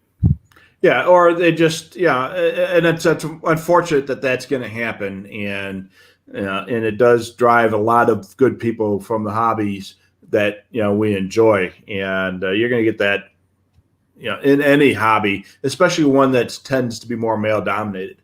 Yeah, so. That's the thing. It kind of made me sad.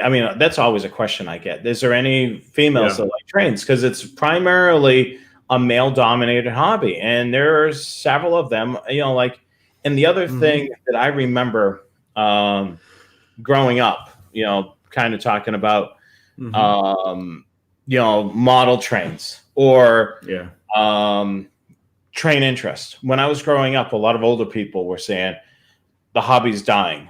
We don't see any of the younger people. I think it's taken a turn because I've seen, with social media, you've got a community virtually where everybody can kind of be together as a community. Before, you remember, Rich, before all this, before we had the internet and everything, you had Karma, which was a community. But now we have virtual communities for everything on Facebook or whatever it is. So people that have similar interests, like what we're doing tonight, is, we're creating a community that it's an okay place, for us to like scanners and to be able to talk about our passion, our hobby. Way back when, before the internet and all this, it was hard. And it was hard to find other people that were interested in it. And I mean, I did the same thing. I ran across a guy at a fire scene, and we both were standing there and listening to scanners. We started talking about, what the new Fireground channel for this place, and we started talking, and and then he started telling me about this radio club he was at that he was involved with, and I'd never heard of anything like that. And I started going in it. Next thing it's been my lifelong thing, and it's been 40 years, and I'm still friends with him, and with a lot of the people that I met through the club. Yeah, the thing for me, when I was growing up, I didn't have a club. I didn't have anything. Literally, I was the only person on my street that had scanners. And you felt kind of different, and then you kind of latched on. Oh my God, you've got a scanner, and you kind of was like a thing that I belong, to be honest with you, I belong to so many rail fanning groups, and it's kind of cool to be with people that are within the same community. And that's why we have this here, because we each and every Wednesday night we bring you in to our lives, and we share our knowledge, and you guys share your knowledge with us, where we're not able to fill in the gap, you guys. Yeah, exactly. And we get a lot of good information from the watchers. So we appreciate you guys out there, and keep up the good comments in the chat. We appreciate that as well. Absolutely. So Chuck asks how I can listen to so many scanners at one time. So my normal limit of scanners that I can actually listen to at the same time is usually about 4 or 5. And I can kind of control that with the volume control, which one's a priority and which one isn't. The rest of them are usually being used to collect data onto a computer. And when that's happening, I'll have 10 or 12 of those radios gathering data to feed a computer, and then I'll go back and look at the logs later to find activity. So I'll listen to 4 or 5 at a time, and the rest are aren't being used because I'm not listening to that specific function that I've assigned it to, or just collecting data. Same thing with me. Volume control is a huge thing. You hit the nail right on the head. Is you're going to have certain radios that are the priority. So you're going to have them a little bit louder, and then you're going to have some of the radios, the secondary, is a lower volume. So if you do hear something on that other radio, you'll perk up. But I can't imagine listening to every one of those radios in your rack at the same time. Yeah. And what started me having a large collection of radios was when I was still living in Illinois. The area I lived in, they used two-tone paging for fire departments. Every fire department area used two-tone paging on the radio. So I would have a BCT 15 or a 15X set for each of the local fire frequencies, and there were several of them where I was at, and to tone out receivers, and kind of like as a plectron. And that's why I started collecting BCT 15s, because they were ideal for that. They were inexpensive. They did the job very well, and they were, and they had that feature.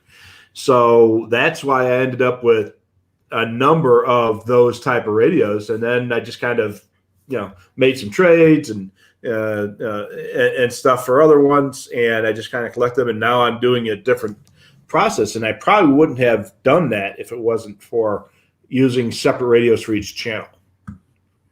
All right. So Johnny is a little late, but he's here. So Johnny, let's be on time. Every week we start at 5. Be there on time. Okay. So Noel is still talking about those SDRs. We talked about that earlier. Yes. The reason why I posted that is you may want to go to the Scanner School's website, drop Phil probably a note. He might be able to give you some guidance, or at least point you in the right direction. So over at the Scanner School, definitely drop him a note, scannerschool.com, and tell him that the Scanner guys sent him. sent you. That's right. Yeah, he's much more into SDRs than we are. Like I said, I've dabbled in SDRs. I think you've probably played with them once or twice. I haven't. I haven't as of yet. So I'm looking forward to our show with Phil so I can learn a little bit more about it and see how it can be helpful for me. Yeah. So I'm looking forward to that. All right. So we were talking earlier about these battery packs. Another trick is you can power the AC through the power pack as kind of make the power pack into a UPS for your radio. So you plug your radio, this into your radio to power the radio, and then you plug your scanner plug this into the AC charger. So you charge this while you have the radios plugged into it, and this kind of acts as a UPS. So if the power goes out, your radio doesn't stop. It's kind of a poor man's way of doing a UPS. Yeah, that's a really cool thing. Thanks, Joe, for sharing that. And another neat thing you can do is with those battery pack things that you buy the car starters, the portable car starters, where you can start your car. It's got jumper cables on it and a built-in battery. A lot of times those have a cigarette lighter port on them. Or you can also buy rechargeable lead-acid batteries, sealed lead-acid batteries that have a cigarette lighter port on them. And you can use those to power a desktop scanner like an SDS 200. And those things will run an SDS 200 for days probably. So there's a lot of things. When we used to have picnics out in at picnic grounds, and we would do that. We'd have these battery packs or these car starters plugged in cigarette lighter sockets. And like I say, you can run half a dozen scanners all day long with one of those. So Steve asks if I got any good pictures for my excursion on Saturday when I went to Flagstaff. We'll see them. I do have some pictures. Most of the stuff I did, though, was on video. So maybe we'll take some still shots off the video and share those. We will be sharing some other Railfan pictures that we've collected over the years. And we'll show those. Unfortunately, it doesn't look like my slide collection is going to be back by then yet. So, but yeah, I mean that's years and years worth of content. So we're really looking forward to that. And you're probably going to have to do some cataloging. That's going to be a huge project for you in the winter months. Is the cataloging. Yeah, and it's for those that weren't aware of that one. I had about 10,000 slides from the 70s, 80s, and early 90s that I finally got around to sending in to get scanned, because I tried to scan them a couple times myself, and it was worth the money to send it in. Yeah, I'm curious to see the quality, because this is being professionally done, so you should have some really good quality images.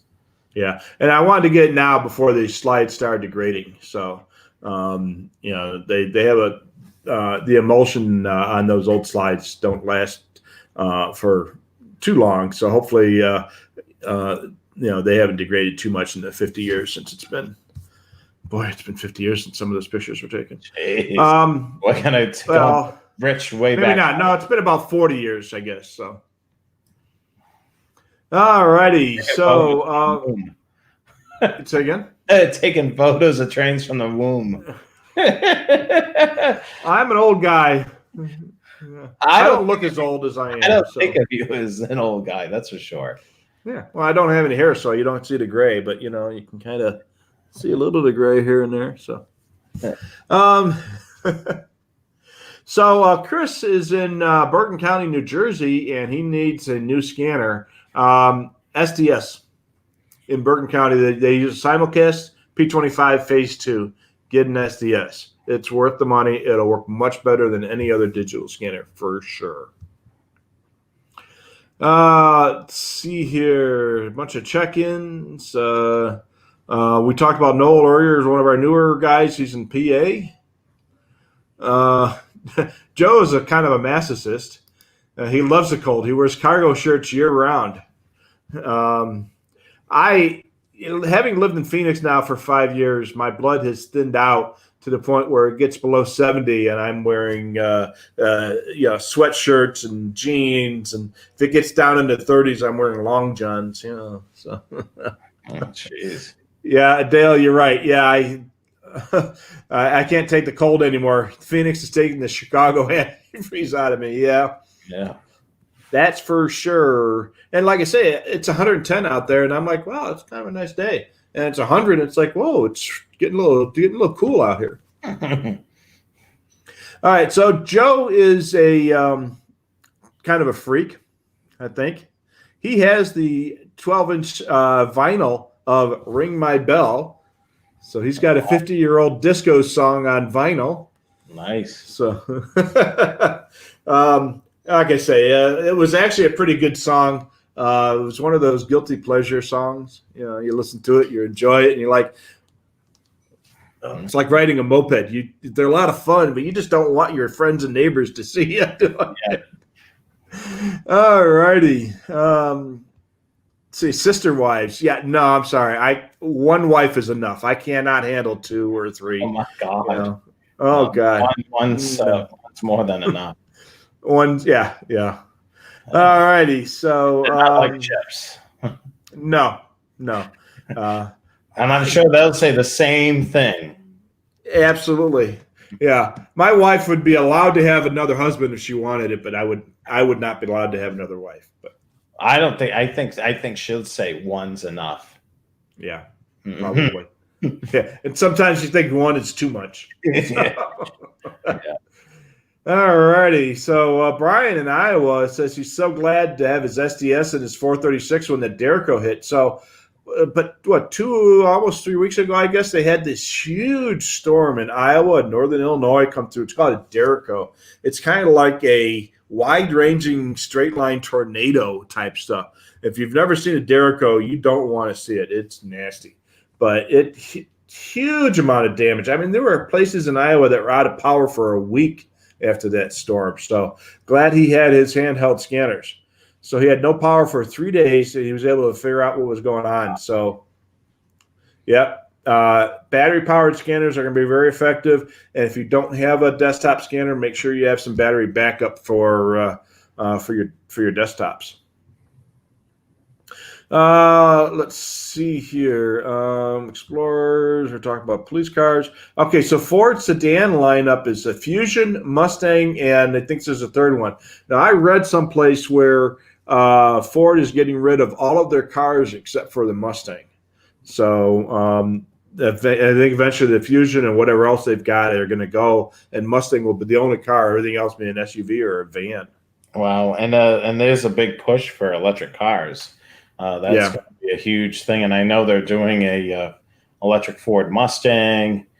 Tesla is going to get some, from what I'm able to see in the electric industry. You know, they're going to get some serious competition. Tesla. There's going to be some other electric car only manufacturers. So this is going to be an interesting thing over the next couple of years.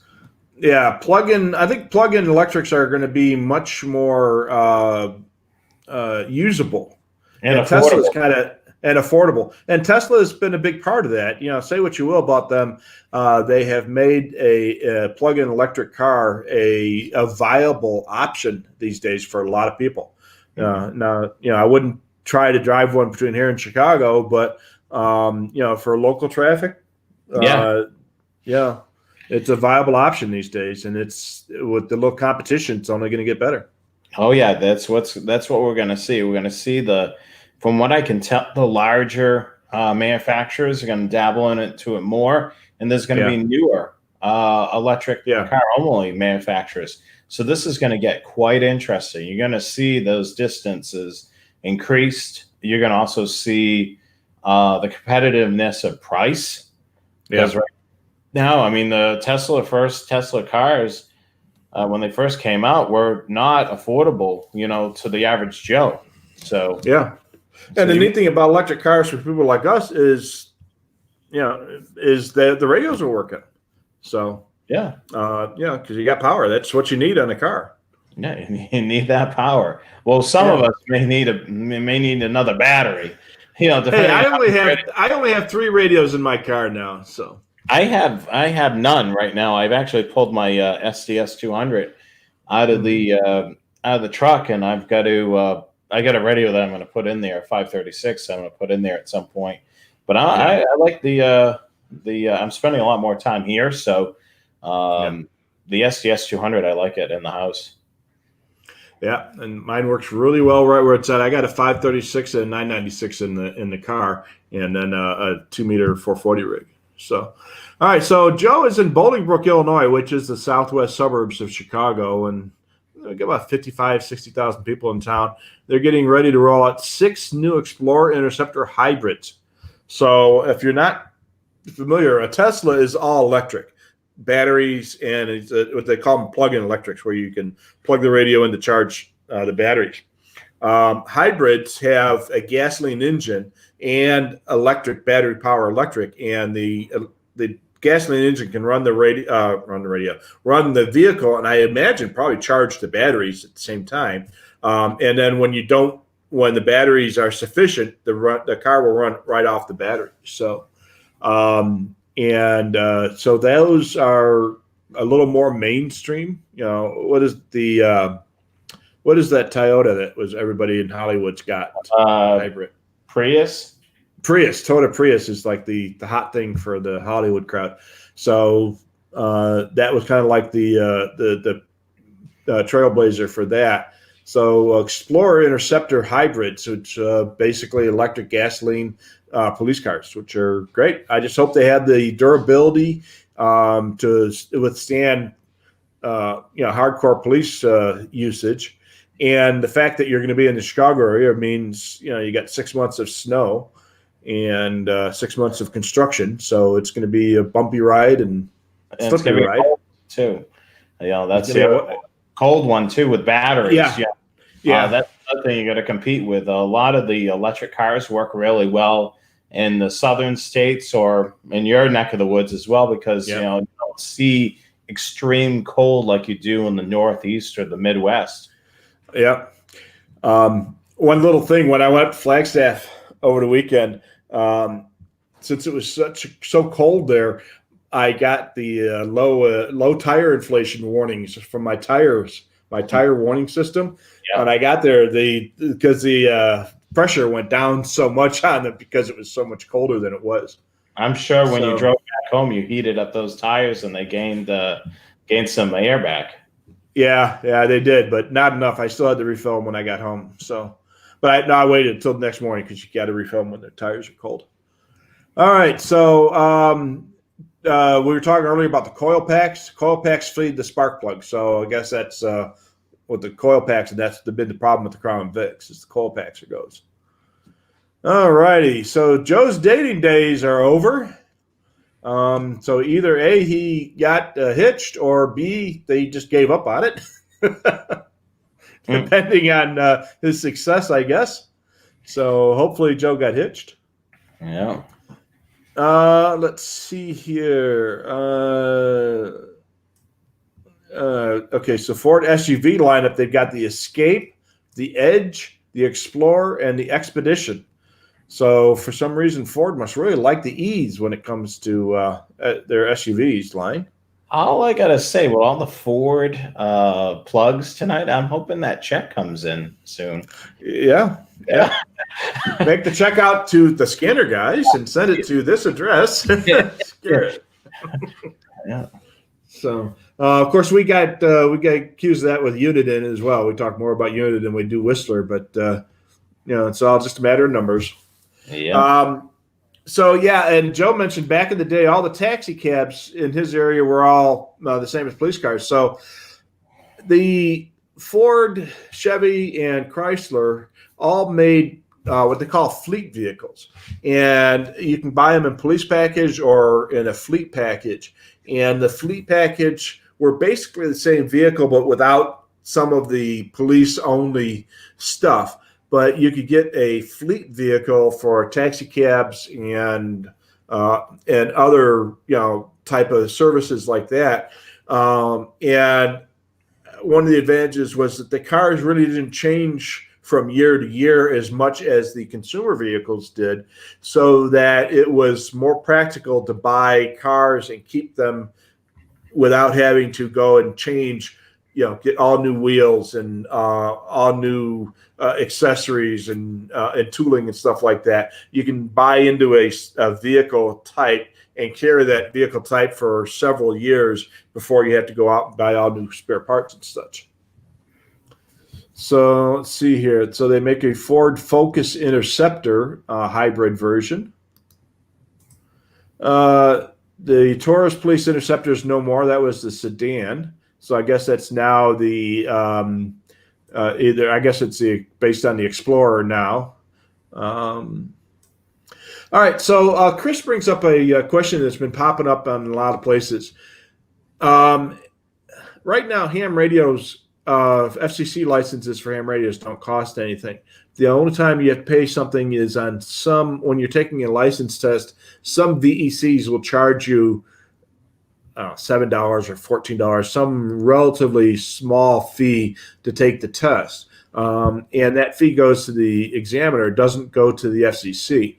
And there's been some reports that the FCC may start charging for ham radio licenses again.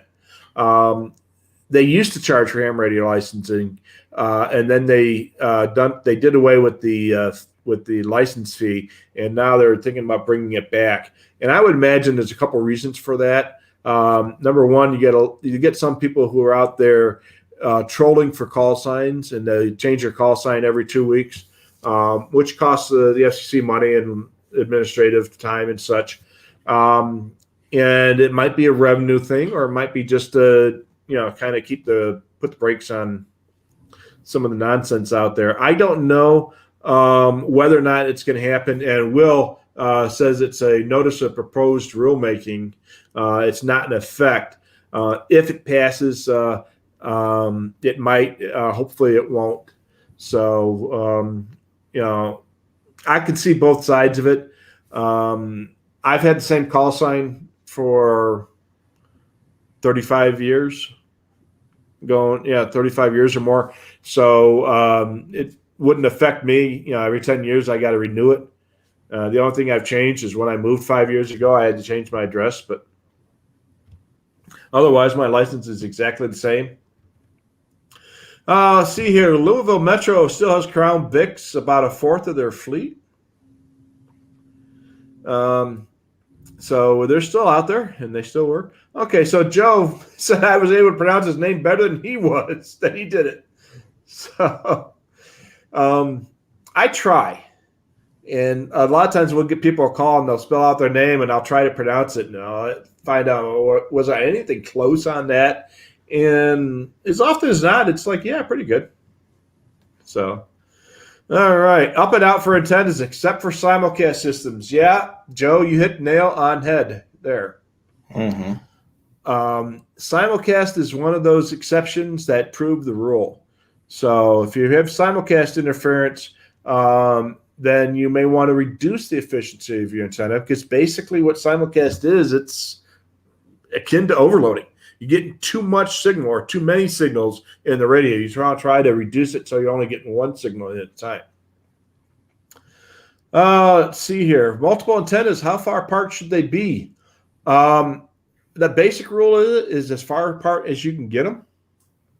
At minimum, they should be at least a wavelength apart or half a wavelength apart. There's some antenna theory out there that would tell you how far apart they really should be, but in practical reasons, as far apart as you can get them. Sometimes you can't get them far enough apart. So Dale says the Ford Crown Vic Police Interceptor factory uplift partner was Crown North America. They did several packages for agencies they can get out of the box car. So basically, they would get the car and this uplift company, and then they would modify that car into the police package, and then either Ford or I would assume that Ford would sell them to the end customer, or maybe this company could. So upfitters are basically people who take a raw product and upgrade it or install stuff into it. So we had upfitters for our police cars. Basically, they would take your raw police car and install the lights and the siren and the decals and everything else like that. So Ford had a factory upfit partner that would do the specialty work, and that's not that uncommon. School buses, big thing. A company will buy a bunch of frames and power plants. You'll see them on the interstates. You'll see the front end of a school bus, all yellow with the cab and everything like that, and just the empty frame behind it.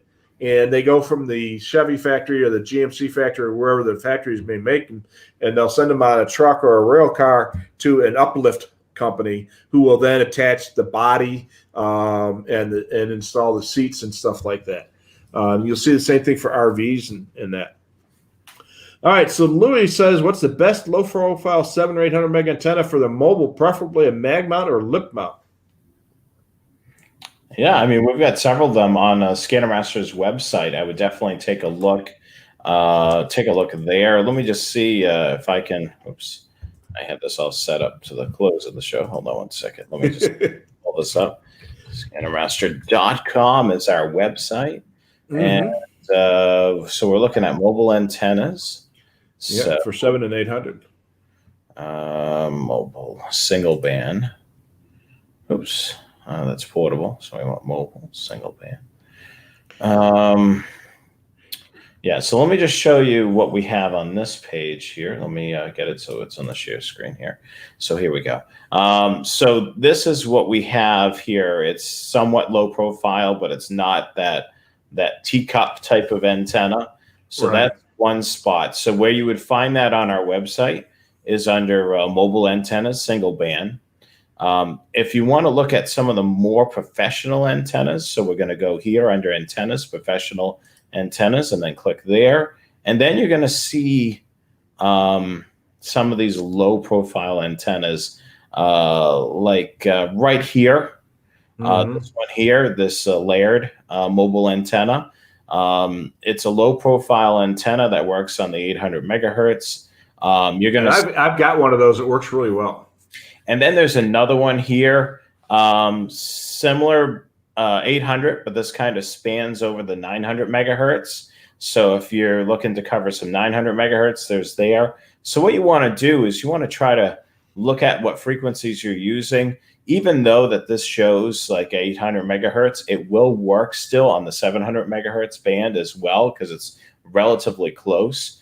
But a lot of times with these low profile antennas, they're low profile antennas.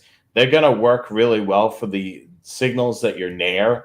These are not going to be the best antennas if you're trying to drag that signal outside of its normal area. I mean, with being able to pick up pretty decent on a system. I mean, these would probably be okay antennas for simulcast. Like if you're running into simulcast issues, because they're just enough. They're not, a tall antenna or longer whip on there. But yeah, you'll find these antennas. So we've got on the website, looking at it here, we've got antennas broken into type. And then on top of that, we have, our favorites, wideband, single band, and then mounting gear. Typically, each category will have the same pattern. This is something Rich and I came up with. And then, of course, we had so many antennas because Rich Barnett finds an antenna that he likes. Oh, put this on the website. Put this one on the website. Put this one on the website. So we basically ka-chunked all the professional roof mount antenna single bands and all the mobile antennas there. So there's all your stuff there. And then, of course, under antennas, you'll have your coax cables and your connectors as well. So, we've worked really hard on the website, to try to clean up things to make it look a little bit more neater and organized and flow. And this is something that we've done, several years ago, and it's still there. So, I mean, I'll definitely take a look at some of those antennas and see which one works the best for you. Which is going to be, I would say one of those 800 megahertz would be a good one for you. Well, kind of expanding on that, Dave mentioned that he was thinking about using the Comtelco base station antenna with LMR 400 to upgrade. So that would actually work pretty well. So basically what that is the Comtelco is the mobile scanner antenna that we saw, which works really well on VHF, UHF, and 800. And then we also have an NMO base station mount. So you can convert your mobile mount. we can just show this. Sure. Hold on one second. I'll pull that up. That's favorites. And it is, well, it looks like it may be in stock, but let's take a look here. There we go. Let me just pull, Dave, I'm just going to pull this down so we can see. So can you click on the picture? Yeah. Yeah. So here it is. I actually took this photo. This was a pain in the butt to make it with a white background because we took a photo of this in the warehouse, and I had to literally crop out every single thing that was in the background of this because this antenna is huge.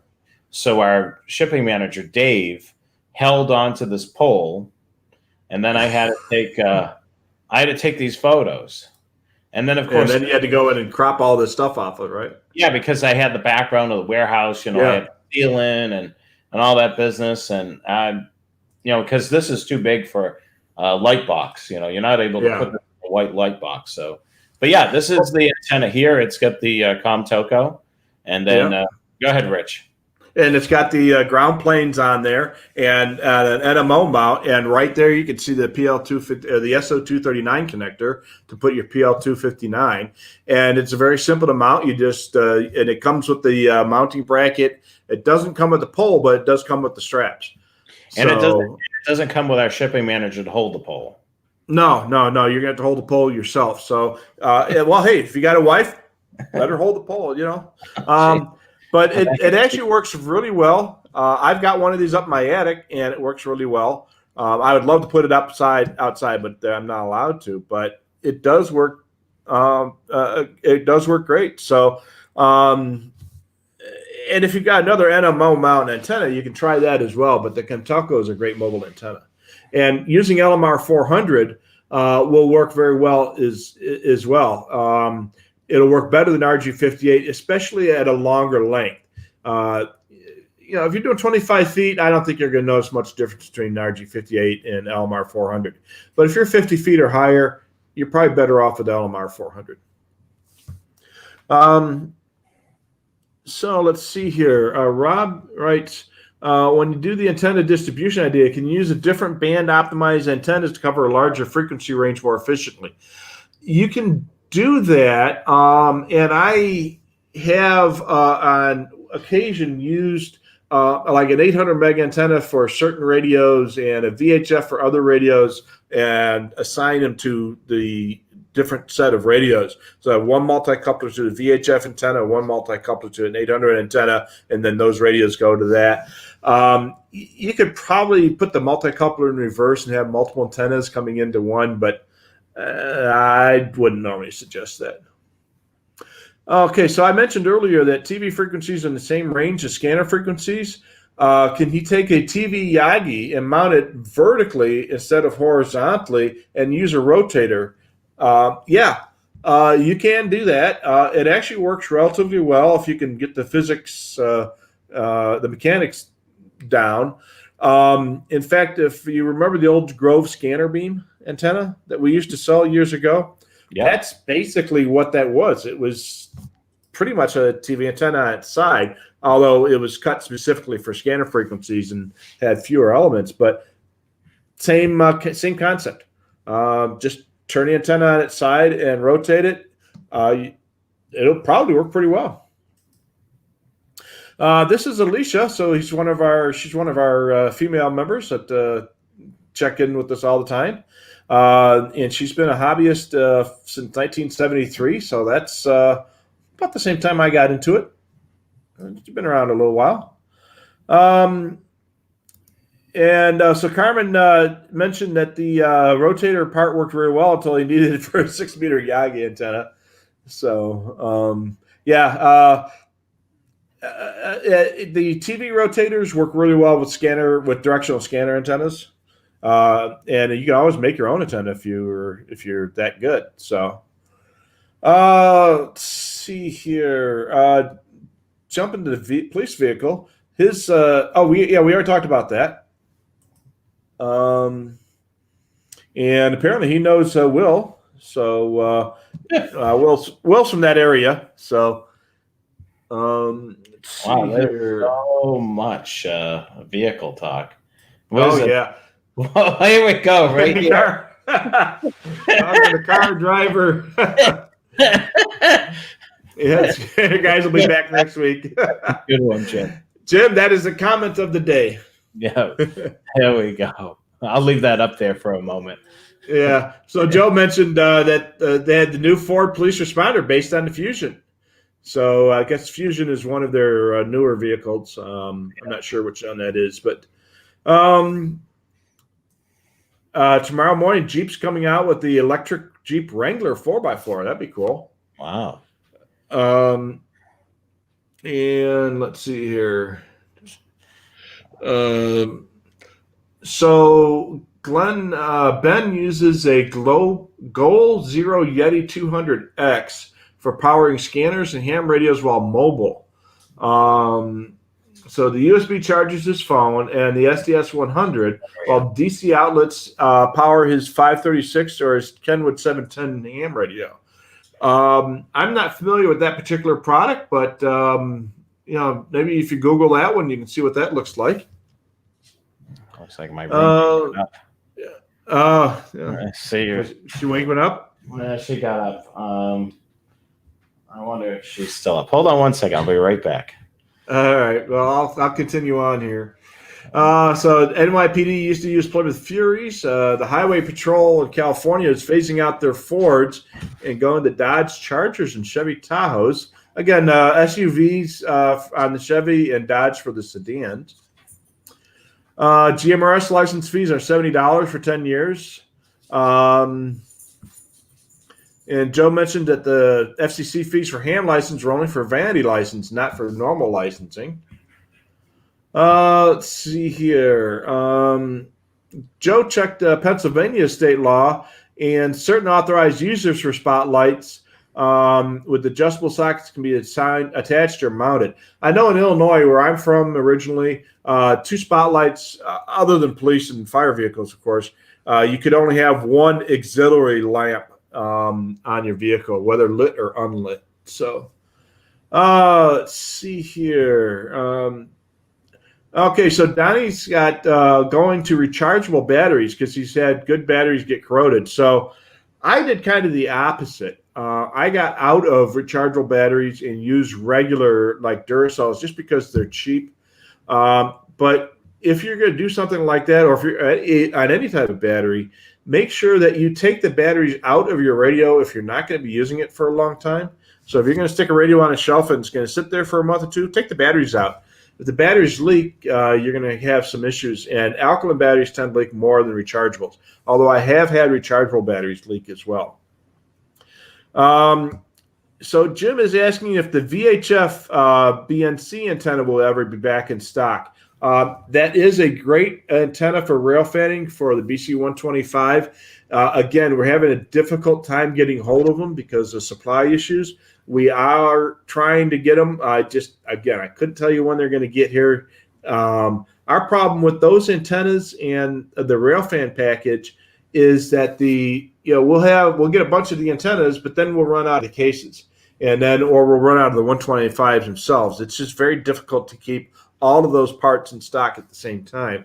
But that VHF 100, 150 to 162 antenna is a great antenna for rail fanning. I have one here in my antenna cup someplace. I think no, this isn't it, but here it is. So it does work really well, and it works great on rail fanning. So Mark asks, what scanner would be best for Pennsylvania?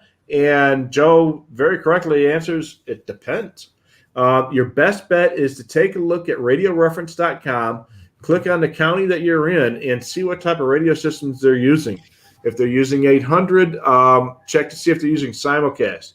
If they're using simulcast, get an SDS 100 or an SDS 200. If they're not using simulcast, then get any of our digital scanners and start looking at the feature set and find out which one's going to be the best. The first question is, do you want a desktop or a handheld or a mobile? And then the next question is, do you need zip code programming, yes or no? And then after that, do you need digital and trunking?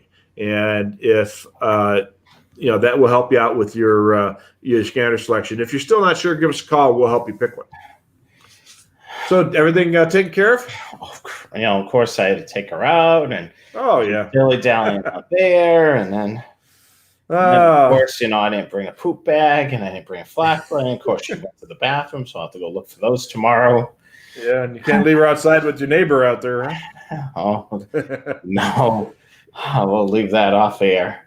Yeah. All righty. Well, we have another female scanner enthusiast, Jenny, and she's loves scanners and ham radio. She tried rail scanning; it got kind of boring. If you go out and watch the trains themselves and bring the scanner with you and listen to them at the same time, it'll be a lot more interesting. And you'll hear a train on the radio, and then 5 minutes later, here it comes. You're like, wait a minute, I just heard that guy. And that makes it a lot more interesting.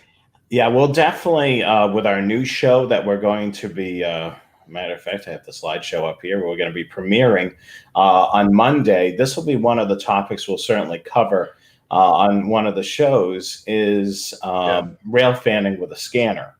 Rail fanning is certainly, one way to put it, is a hobby of patience. It's a lot of hurry up and wait. And as for radio communication, depends on the line. Some lines, they communicate more than others. The best thing for using a scanner when you're rail fanning is if you're able to look at a yard and they're doing yard moves and you've got a conductor and the engineer's moving the train, you can hear all the moves and know what's going on. That's the And the other neat thing about having a scanner is if there's no trains, you can start listening to other stuff and listen to the police or fire department, or aircraft, or what have you. So, and Jenny's also in the market for a new scanner. She's been listening to Broadcastify, and a guy in her area streams a feed. So again, go to Radio Reference. Since you're in Ohio, you're definitely going to need a digital scanner. Almost everybody in Ohio these days is using P25, most of them on marks. Some areas have their own system, but you're definitely going to need a digital scanner. And the thing to remember with digital scanners is they also do analog channels. So any digital scanner will also work very well on analog, not the other way around. Analog scanners won't work on digital, but digitals will work on analog. And continuing on our Pennsylvania question, Joe mentions that in Southwest Pennsylvania, you definitely want an SDS. Rural areas tend not to be simulcast, but in the Philly area, you're definitely going to need an SDS due to the simulcast.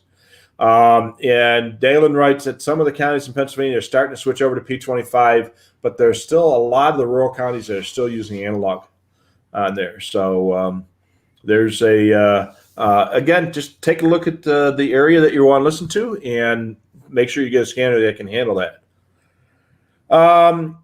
So the best way, Carmen asked the best way to submit something that might be of interest to us.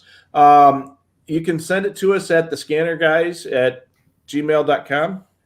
For Train Aficionado, you could do it there. Or I have trainaficionado@gmail.com is the email address there is just simple trainaficionado@gmail.com. I've been so busy lately. I had to look through today a whole bunch of emails from the scanner guys. It's just, there's so many things going on. We actually probably do need eventually, if we ever got big enough, a producer to be able to help us with a lot of the things now that we're doing two different shows. But Carmen, I do get all of your Facebook things that you send to me. And every time I see those, I try to share that. Usually you'll tag me, Train Aficionado, and you tag Train Aficionado, and then I try to repost it on the Train Aficionado page so everybody else can see it. Keep all that great stuff coming my way. I appreciate that. All righty. So we got two more comments, and we'll call it a night, both from Joe. It might be a lot of work, but actually it's not going to be. If we can add index for the various topics. We actually have an internal file that we've maintained of our show topics since we've started this. And so that way we can say, hey, did we do a show on this? We can go back and say, yeah, we did it, but it was 8 months ago, so we can revisit it. Any problem maybe posting that log on, say, like the Scanner Guys page? We could eventually do that on the Scanner Guys page, which I have to update. Let me just show you guys this. If you haven't been, hold on. Once again, I'm ready for I've got the slideshow ready to go, but let me switch over to this, the Scanner Guys. And I could kind of show you. I have to do an update on the page.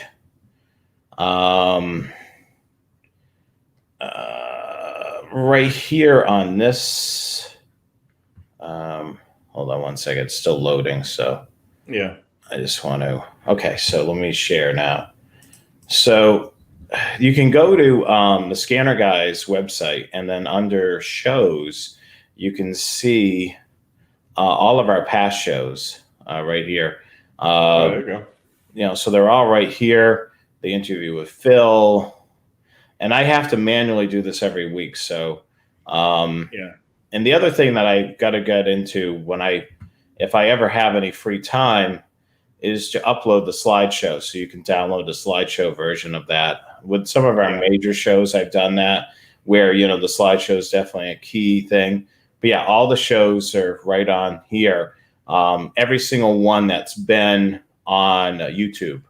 The other reason why we left Facebook is the YouTube ones will stay there on there. They're easy to find. On Facebook, it kind of goes there and just disappears eventually. Yeah.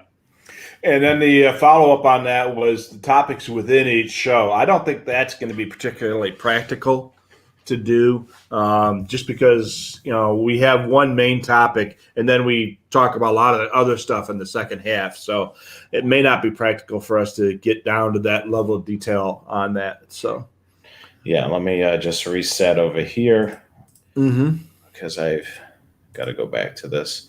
But let me just, our Train Aficionado show, if you guys are curious, it will be a little bit different than the Scanner Guys show.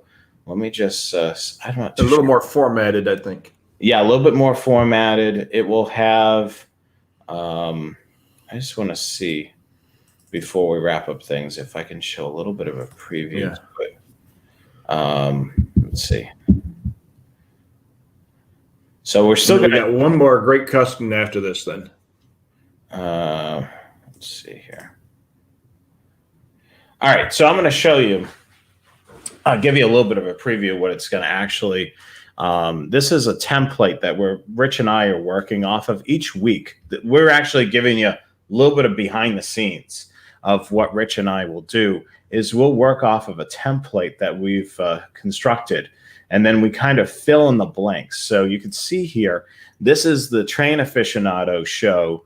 As you can see, main topic, and then there's a blurb, subtitle here. So we'll fill in the blanks. So this is how the Train Aficionado show is probably going to go.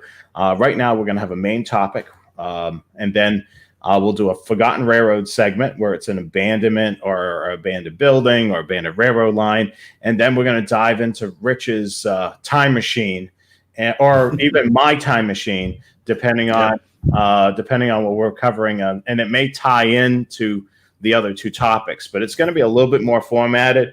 Of course, we'll see how it goes. We may actually do a little Q&A at the end.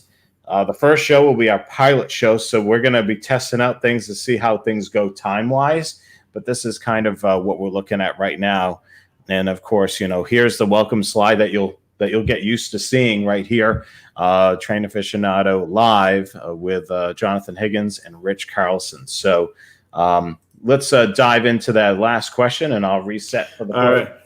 And this is a great question. And Justin writes, railroads do have some marine radio licenses throughout the country. And have you ever heard the railroads on the marine band? And there's some very good reasons why they would have those licenses. A lot of times railroads have to cross rivers and navigable rivers. And when they do so, a lot of times they have movable bridges, either lift bridges or bridges that turn on a pivot and such. Like Fort Madison, Iowa is one I watch on the camera all the time, and there's a bridge there, a swing bridge, and they need to be able to talk to boats on the river because boats have to be able to coordinate their passage time with the bridge operator. And if the railroad is the operator of the bridge, they have to have a station, a shore station license on marine channels, and in order to operate a base station radio on the marine band. And so you'll see licenses for the BNSF or these other railroads that operate bridges across the river so that they can coordinate with river traffic to open the bridges to allow river traffic to pass. And then, so there's going to be that coordination. So some of the bridges, they have a schedule where, the bridge is going to open every hour on the hour, every half hour on the hour and a half hour. And if that's the case, a lot of times there's not any radio traffic. But if they need a special opening, or if they need I'm going to need it longer because there's another barge tow behind me or something like that, they can coordinate that information. So, that's the reason why you'll see railroads with marine licenses. And yes, you can hear them. And it's almost always for bridge operations. And occasionally I don't know if there's still anybody out there running railroad car floats or car ferries. But I think there might be one in New York City. And if that's the case, then the railroad would have a license for Marine Channel to operate their ferry boats.